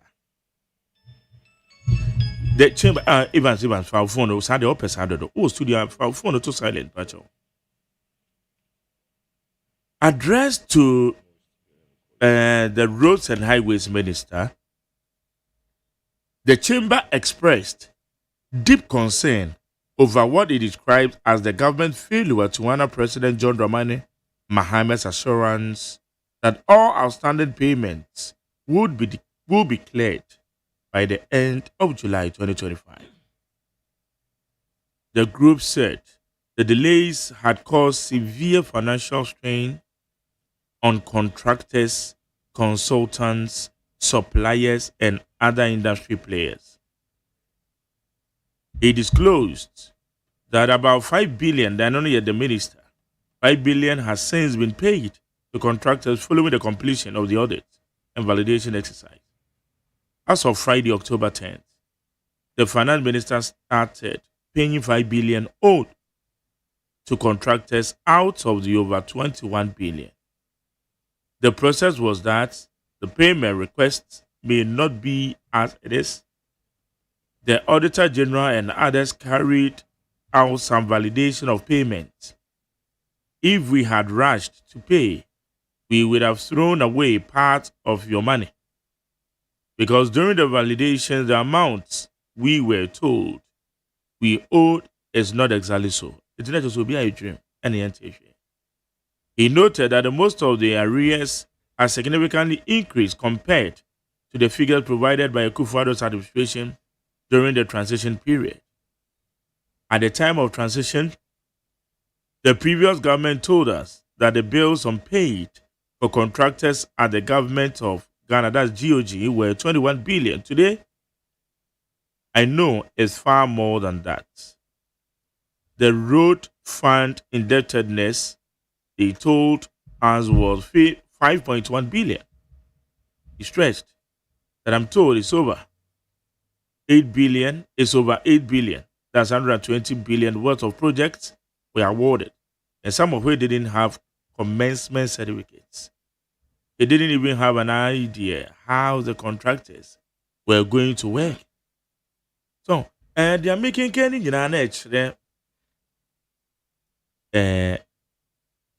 sequence of processes are contractors in. I mean, because how much road they are command minister. And yes, so much work. But you are saying say propaganda. One person will go abandon the mass. Aban so are you auditing? Aboa me sika bi arrest no kra sika bi entesa what happened? And I be kan say e be before no so yeah in Cocoa roads. Also mo you auditing. Ya ante no. Is that the way? Okay. Sango, my memory way. Yo, me and you dey be chia atiefo any ahwefo on social media. na mechia me former MP Honorable Ahmed Atta na mechia Okankwe South members from Carnation to Bubui to Mokose Bubuashin Kanchia Gontain papa mechia mo nyina ene mo ho andin mo ho fa chema spirit amode ye adwuma MPB ewo Okankwe South ne Ghana nyina nyame onye mo kese na mechia Ahinasa anase Ata Ahinasa Adams o Cocoa Board o CMC nyame enhira na onye okese o de bia otumifo se bibia meye bia me ma no kredi menim nti mikasa nso enokra pa na me de meka Ata nyame enhira na mechia Benis Atinoto o friends Takrade o Accra Badoko Takrade menim se no papa nyina motie nyame enhira mo pa Benis Atinoto na afe Magde NDC for you see Sabio NDC for say Sabi ohiania oniska just say na obreni ho ase boko to say on sa adrama and say nkraman ahombra se bi no sabia omo opposition sana no musubanti o omo ye boko just say komode edebene edida Ghana for to abamam and now say na demo e friends Ghana rules friends omo contractors association o say no fire omo no see and now abam inti just say end this abam there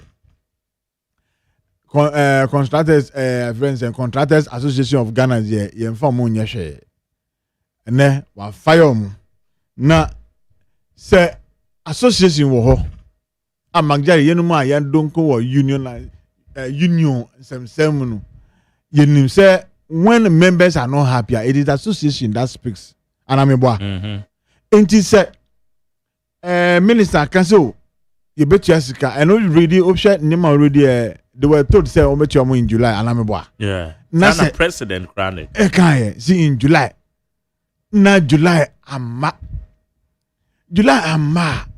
na o say minister answer be cancel from Friday na we start say utuaka amo go here my account me no ane enenzo ehwe enti wana pa na won NDC aman mu friends government mu a oka no kra say president ko wa kasa anyeye minister answer be kasa anyeye enti o pese o munye din still say president akasa minister answer kasa na nema omo kan na nyina amema association ni din dey say me who kind of leadership on person provide members because they are the mouthpiece of that association Ghana Contractors Association events a mouthpiece no omo and just the members isu ebre no man be kan and they kebe me yapa because I have been a union leader and I know what it is. So you speak on behalf of people and yes a personal interest. But the group now who belong to no as leaders no and amudu manime den ekoji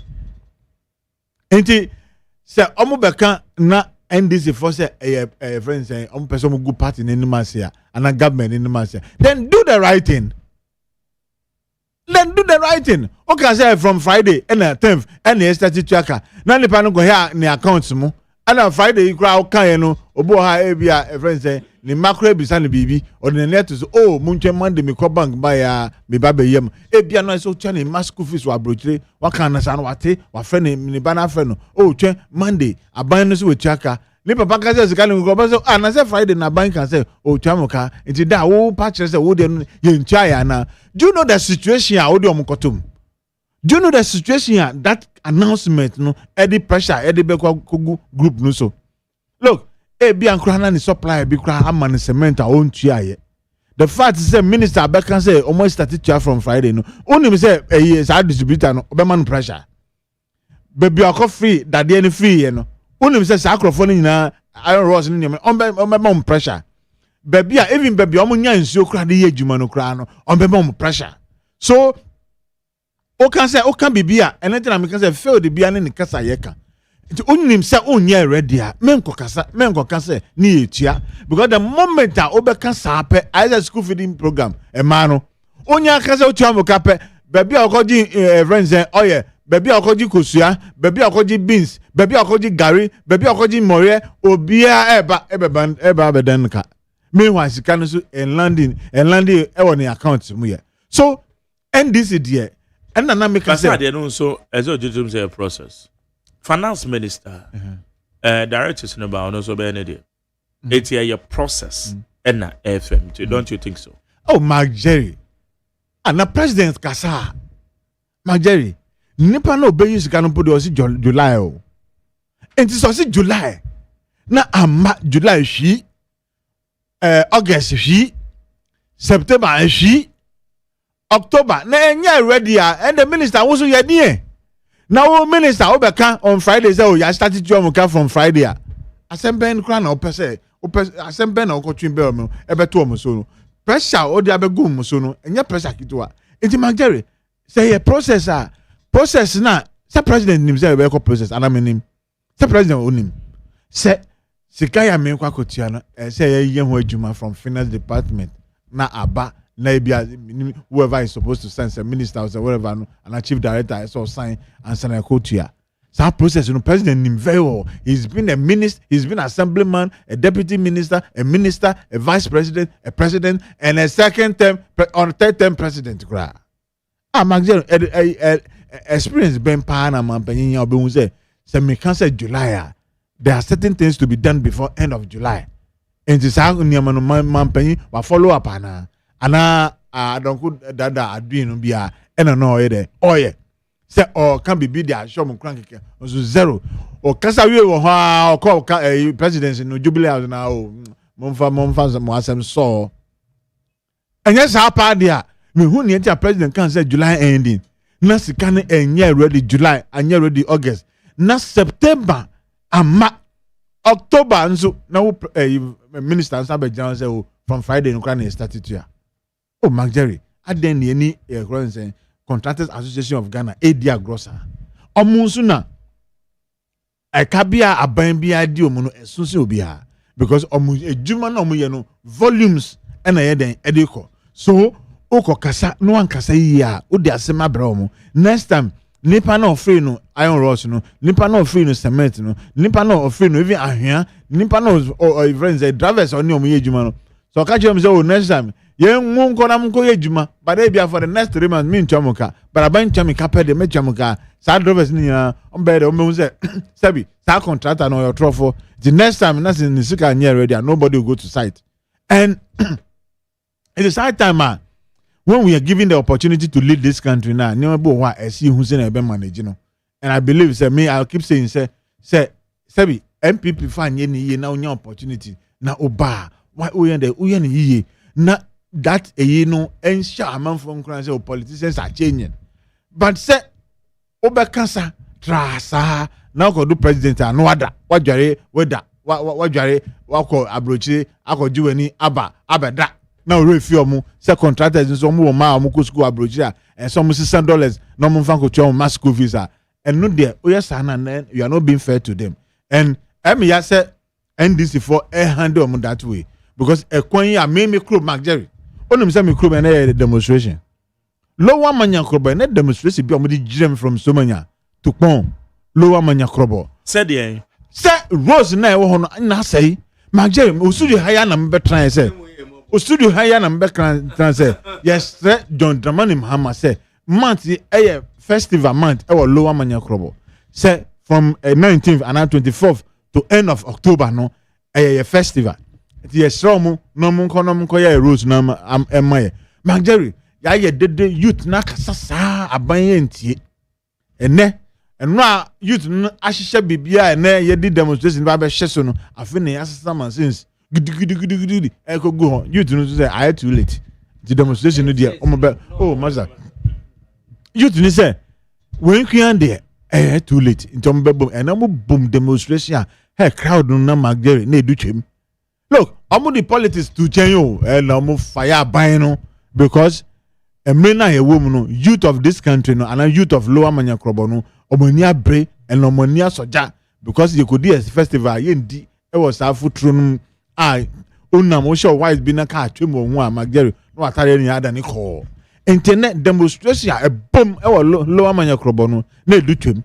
And I believe say President John Dramani Mahama obeye from now up to 24 for your best start a festival and there or make sure say obeta road na maye because youth know o many abre and I believe the president has sent it say enya grow because na omo kan say o vote na wo ho na omo to aba na wi a na fe de o de o monim etwetwe from eno de omo ntwe man president and na de youth of lower manya krobo yilo krobo upper manya krobo and part of sujaman ma boadwuma madwuma efe and ma obi ma che say ampa o man no lower manya krobo kro no e da makoma so ye da omo nyina say the say na mo ba bontin e be che say o man no e da makoma so and de ahemfo nko tran baabi youth no e take on the government and I think say ye be bo mo ba so say and then o ma che say ampa o man no ye kokokokokokoko Marjorie will come back to lower manya krobo nti omo hwe even so kwa akokacha president say yes no road no there from now omo the machines na ba but omo dey agron so e be say biom before every 24th no so omo bon wodi say lower manya krobo road from Sobanya to Pon road no obeya ma near the festival any need problem bia because you ya yilo for so be dey omo there enti be a month there any November there e ho be hye obomo dey na den onko yema enti Marjorie aban ne there aye NDC aban ne there ye nyina ye nim se nema omo ka kire no omo ba aban mu ne nyina dane ena na mi kan earlier on say aban ka kire say even 11 kranye ana tax de on fa bi mba Marjorie ye da sorry ye no na president ye 11 fiwo oyi 11 no afede ne odi be sum ho no de ekuye kura every liter bia no eji wan cedi every time so you can see say abanu ni trume din anosha kasa omo kan kire Contractors Association of Ghana no say abanu ni trume din and nyama omo kan kire no omo be dia omo nya opportunity no enye no no omo ye no and Ghana for dom hu ya pa say NDC abanu ba so ba be resetting kwa there sa resetting there a collapse of system sa a friend saying setting resetting there Marjorie where more than 1-2K Y2K okay 2000 say Y2K compliance be oh dear and this are buying there and resetting there Y2K compliance now omo ka kire in the year 2000 so Ghana for him say omo ka kire say big push beba omo say abampo oh obiza we hey obiza osis kan in my avede ye nua Erica J any IP ozo go big push o go training na man for Marjorie what is so aka biom why mo sikano my so aban ne de nyama o catch say in opposition omunya amenu na another opportunity to govern na hwe nyama mo ye no so see Marjorie what is the for na e ba no e bobo ba o ye event betting no is there sports fan Marjorie abai there say I don't know obesi send din keke no send dia besu o say sometime no send the bia there percentage wise you go percent the bia there aka ho so I am saying say I keep saying say Sebi John Dramani Mahama your president wama politicians these days ye nam kroma ye hu sheda nya akonobium because some more kan ye about tax about galamsey about this na obaye no sa anyam ni nyina ontimi nyonhwe na oye more than that poa say Ghana for a politics na e fi omo Mr. John Dramani Mahama your president say na daroma yindi no kra yindi no kra enche Ghana for when we think say it is not necessary nemani bi wo ho a ehun hia say sabi why ka say o tax nye na wa fa yachi we yi levy amafo so why you levy there o mani age no be share no o dey for a tax abese o na fe de ekunipa na I think say e basa na the zeal Ghana for politics mo yira and no na me ha me say current president John Dramani Mahama kan wa kwa abai die kan we be finance in the finance there you born post shout no you send for because o mebium into what them pa na be how them what is at stake again I will feel say me by election dey bia me ba obi anto ama me when me am perform enko the beyond the your friends say box na ebe ya because me nimbe bia e make say we na be ha ne biom was ma biom into pen no this is your na say what Danny road no and I say road no why clear e dey amobi but ne obo no through kan yi there. I mean, say will last 4 years now to me bonu na ye hu ye with the way forward. Now bonu to can I mean because bonu to can be call some second election be now any side. Can say okay, you're managing sir. Okay. But where there only election be akobium. So what is your problem? Let's take decisions sir. Ebe magana kone nim. Otumasi me eno na me ano where we are today no we say you you near take decision pain kind of way okay where and okay where we can do it this one we ain't me 4 years set the record no straight not just obi who say ampa o buy no o do last one eguso am there then it make it easy for the next president to take over from you to make sure say he will do the right thing and I said he will be focused because which are sana then toward their man. But near all kind will last 4 years now. Who near all koide who could kukra no di a jamash media. Sometimes yeah, and I believe say the way I want this country to develop. No, I am not seeing that in this current administration. And a hard dream because yet the Biane can say this is too quiet and we should be able to make sure say we strengthen the structures and make sure say Ghana ebe kononim. Like Jeremy does it. Any other way I'm giving you just about 2 minutes. 2-3 can minutes. be for sport fund. MPP for the initiative to abom. You want me I say 1 city, 2 city, 1 city. School fee, 1 city, 2 city. Sports fund. Se muni sport fund is a certain funds be. Am issues about our sporting activity in Ghana. Yeah, the size Ghana. Oh, who contribute to it? So it's not additional money. No, the money is the existing fund, existing income. What is our banner new task for sports fund? No. Who can stadium? Crawford issue sports stadium. It is car. And they want to set up. Government can also set a percentage of its budget or annual revenue into the sports fund. In the year, yadi be full be barbecue. Among board the MPP the you have no idea. Niombe say 1 city, 2 city, 1 city, 2 cities. Health insurance. So one can health insurance as well, intermediate dey be a Mr. Ghana or Kagaram say for asem. Ghana say asem. Yenu anuma omukọ demonstration. Some man enwe. Yenu anuma call demonstration. Me mo abaso me pese me bo mo abaso say omo demonstration. That shows their love for NDC government. So be ya de na won kasa no hwanye se bia wonsuro no ebu na do na won no MPP abaya trans 8 years wanye hwe amaye nuanom they didn't demonstrate, they were there looking at him, but NDC buy no isan say ya abaya ye tinipa asem na ye tie nipa we are democrats until they are demonstrating. Let me commend them for the massive push omo ye ne. But kakra me ya say aban we just like about 8 months 8 to 9 months now abetna so, and government have announced huge package for communities. It's going to give 40 acres kilometers to every 160 districts, 160 for every 40 kilometers, whatever. I'm starting to be corrected. Or he has selected 160 districts. They are going to renovate or rehabilitate their road. Mejidi pass unianum man tem no ka ho. It is good today. Lower Manya Krobo eka ho. Yes say na madam wadi mayiru amahama na NDC aben say mo ye NDC 4. Ye MP na wo ho. Mo ye NDC 4. Na sense of mo but they don't want us to fail. So they will come out for the government.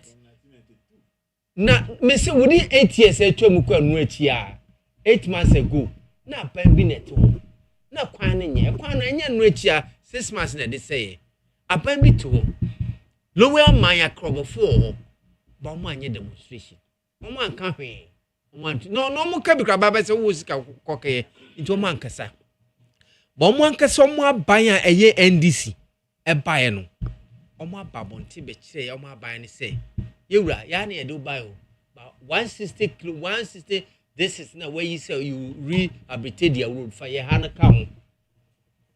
They demonstrated to the government of their own.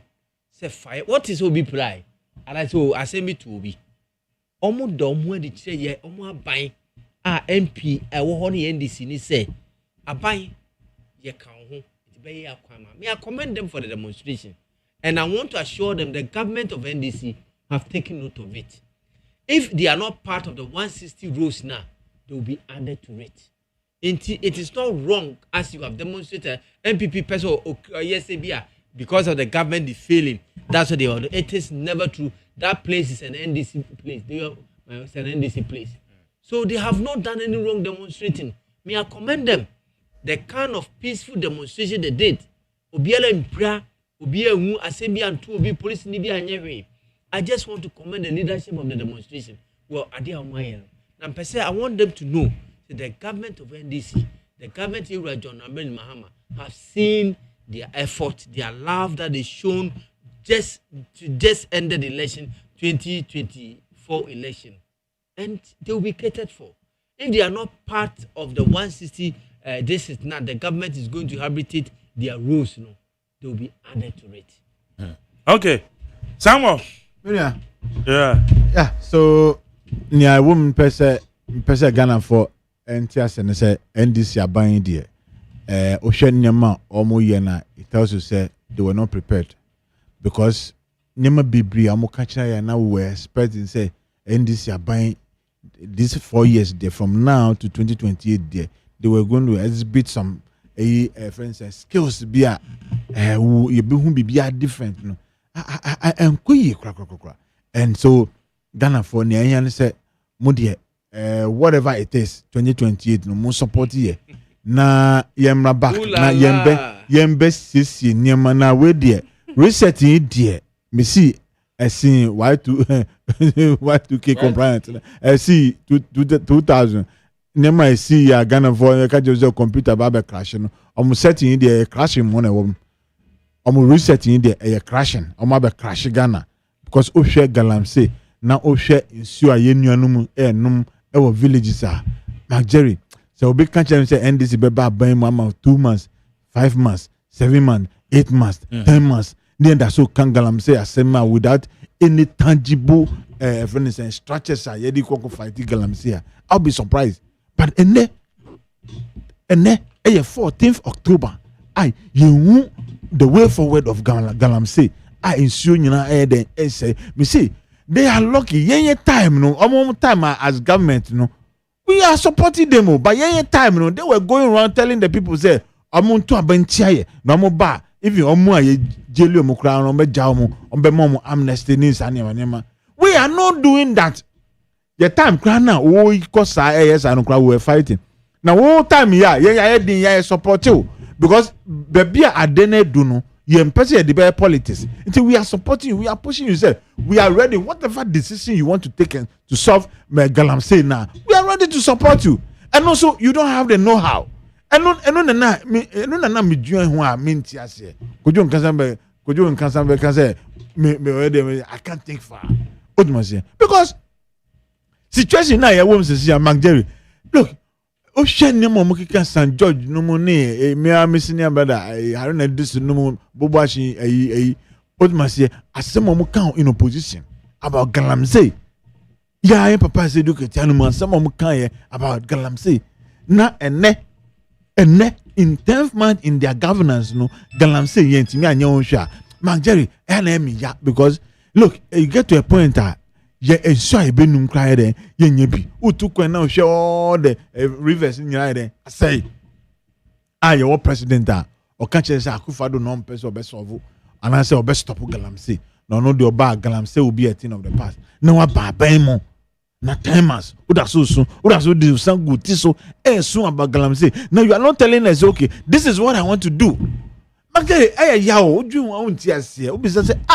That's how we do politics in this country. And nothing Anamika say, and these Abama politicians, we are not looking good at all. Again, because criticizing now opposition, same Ben now Galamsey. Now giving the opportunity, Ghana for the opportunity number one. Oda do some good so So, what at all do we want Ghanaians to believe is that politicians we can do? We cannot take simple decisions and make sure say whatever we cramp the whips now, or be able falling in line. Now you show you back. We can't do that. Then why do we have presidents? Then why do we have leaders? Sometimes you get to a point in one's life who taking hard decisions and make sure say you solve the situation. But and then I yes say friends a new to sesiano obia mpesa obeka wan asem. So media end this day. I am so and highly disappointed in current government and especially your president John Dramani Mahama. Thought said with new experience any nyama baby we do need there and can we there one touch go killing no not just say you move back on him, but that is not what is happening. And so Ghana for where there more here send a mobile can masem now where there any president are all fighting my and you no more villages no more same year ya nka kra ha de ho zo abetime pure water one bag be no they are chalky but mo de pure water no kra wo konya wan huhunya oko sisama sisi ni sisama ekpati no mu ne zane ukonya sa friends bottle water no wan na wenum so yes no me say omonya ho bibi maye anema GTBQ amonu gbeje ye mom opportunity no sisi ya no St. George mu na enkan sa asem no biom. What is this?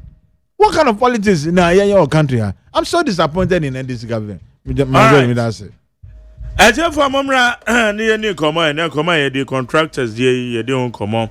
Any other matters arising. 03022579002. 03022579002. 03022435540. 03022435540. Mameje wadwe na yanko. Okay, beba to mame fa na scholar no ewa ha we ntime nyina so me fa dia owa ase. Beba to ma jo. Yeah,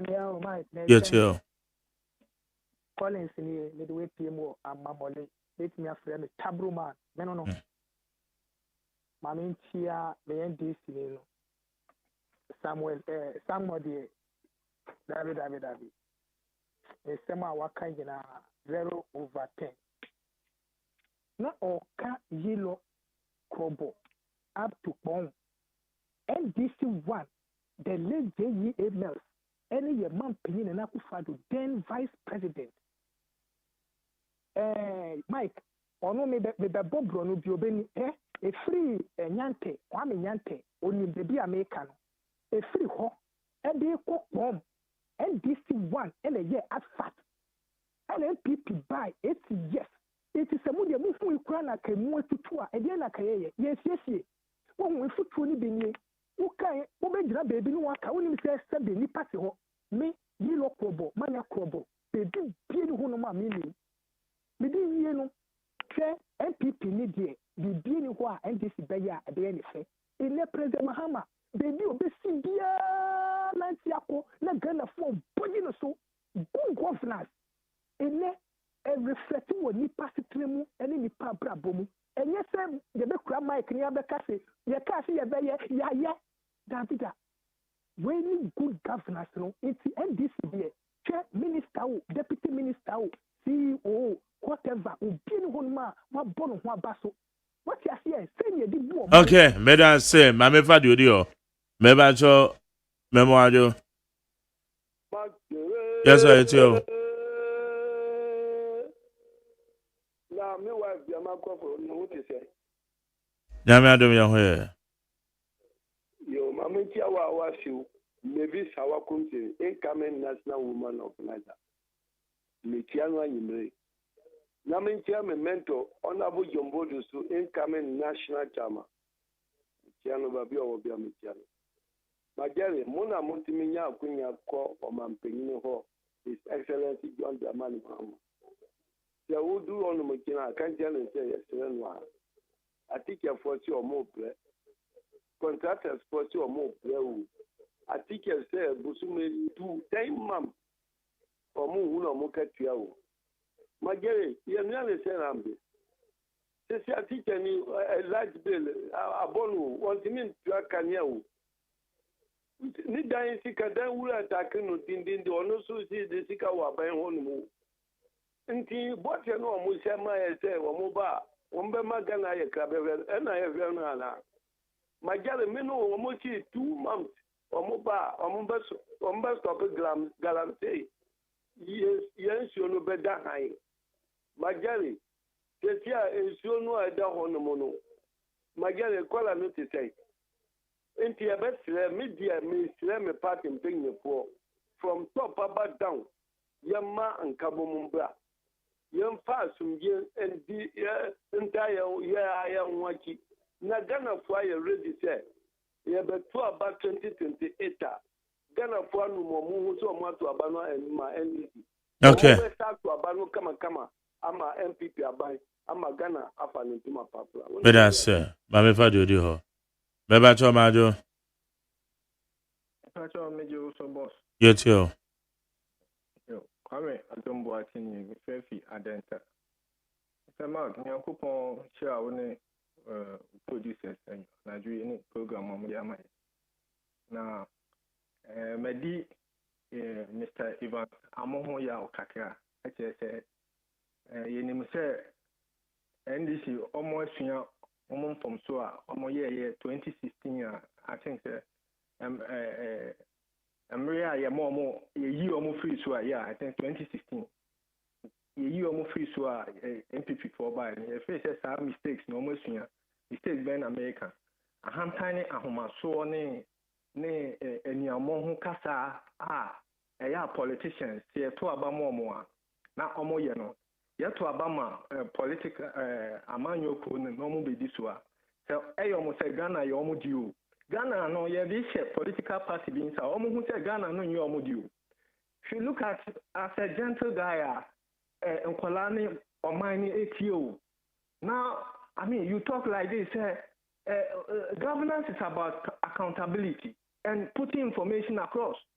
And you also what you cannot be seen. Why not now? If you are practicing good governance, you have to come and prove to the people with information. Correcting now, or hand tiny homaso casa.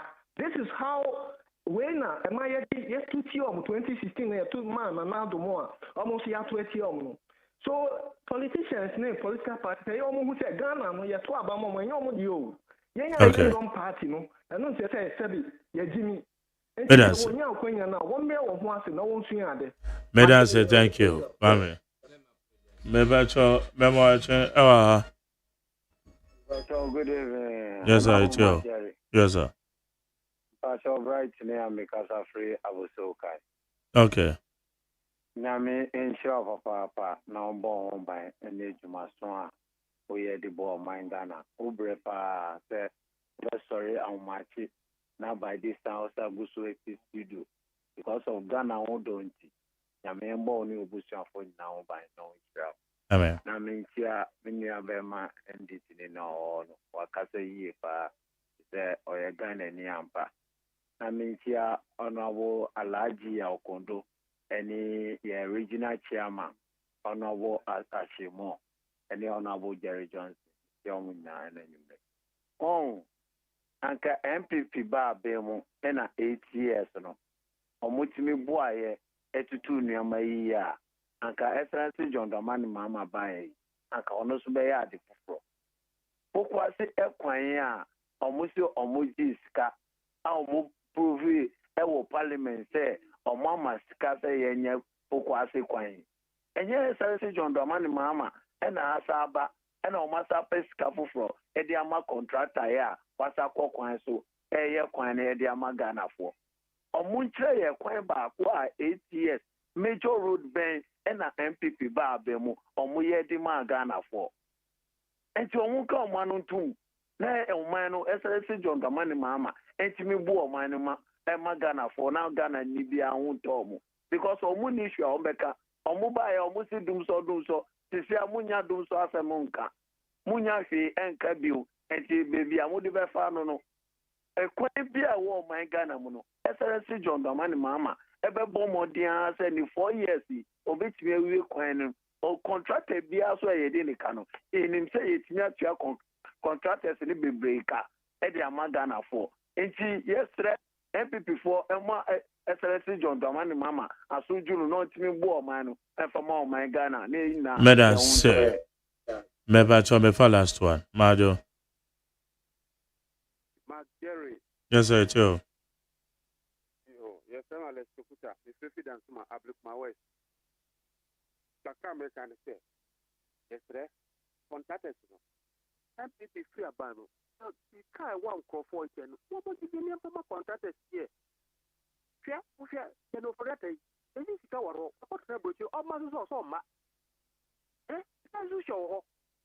Well, all my park here were butcher or moody. And the OSP. Masa baby Benedoso. She need to bra. The kind of one who yeah, you from a contractor, non from your point. Talk up and over the car. What do you want a friend to say? I charge you a call. But yes, you do say, well, also the same thing. Yes, you can, you know, one year from a contractor. And now say a friend says, unless you form so much case, I'm from home. Now, a channel, now for five, custard, I say, 8 months, and 8 years, you want a difference.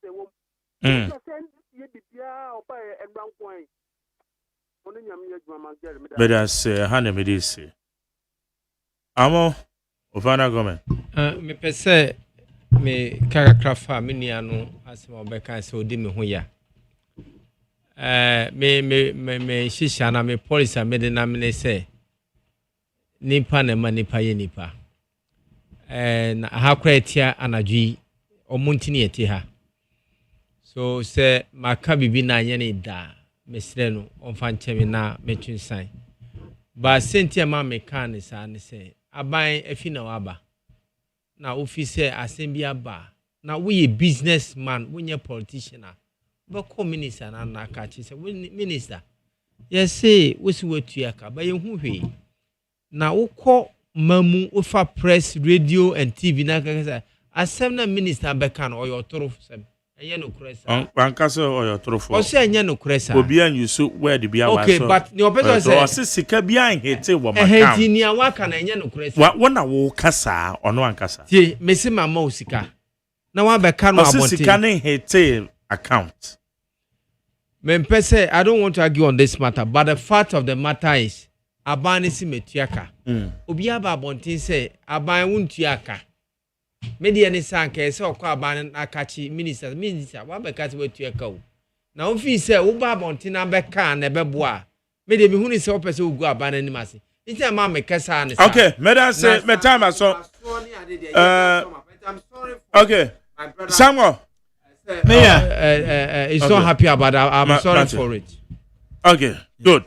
Your apologies, I believe, will be accepted. Yeah. Yeah, many Evans, why are they so apologize? Buying dear, and Koyi, inti apologize. The Mumbai apologizes. Mumbai explain this. Ataya, inti, Mark Jerry, and I woman say, it's here for 8 years. It's here for him near NDC for a kind in opposition. Etie for nim nia NDC for ASC ya ehun se o ma yara kwan enti nia wo mun se Ghana for emfa mpaibo entayechi MPP echi na 2028 no ye be fa amanyu no na yen fa Ghana ko ba bia ye pese ye ko no se ne no omo president ajatum se digitalization na MPP ye di ba ya no mo boys e enye hwe enye ehun fa so bia ni so no ene ono ahun se afa ampa fa so wo so yen de ye ba you bet me abobo niam ye dey buy ya this is Ghana for life man. Ghana for nim niam decision you take here policies you dey buy what man say so see ya anya hwe na me bo fierce expect no edin na me bo health insurance na me bo capitation na me bo school feeding what man say na me bo digitalization niam ye dey buy Ghana ha no eboa amanfo what man say and lawyers ni bebe fierce just your friend say school for no bebe graduated and as lawyers bebe eno chese aban ya na odwin oman for human resource base no odwin ho the Ghana for monka year 2020 okay madam say hand ye the jumede ni say jumede friend torchlight I will need 100.9 yawada ne benada bia media see meeting the Mark Jerry OSEI AGYEMAN yakopon ya adomo chena ebe shi Ghana muntie so media say dem obi bia wo hwe mu amutie ye dem ase yakopon kama ho no mama ho ba yes sorry na Mejama DJ Bosco, Julie and Ogokroko Francis, Madam Master. The boss, your friend, immediate boss, ye Pasia Boaje, your channel manager. Dr. Fredrickson, executive producer, fully supported by my general manager, Kennedy Asante Osei. One more boy, Michu, the Medi Jumedi, Yedi bro. DJ Bosco, I crado, or the bon yum, come, Eko, Yamemo, Hobai, on Fiancona, Yamea Doma, Ochina.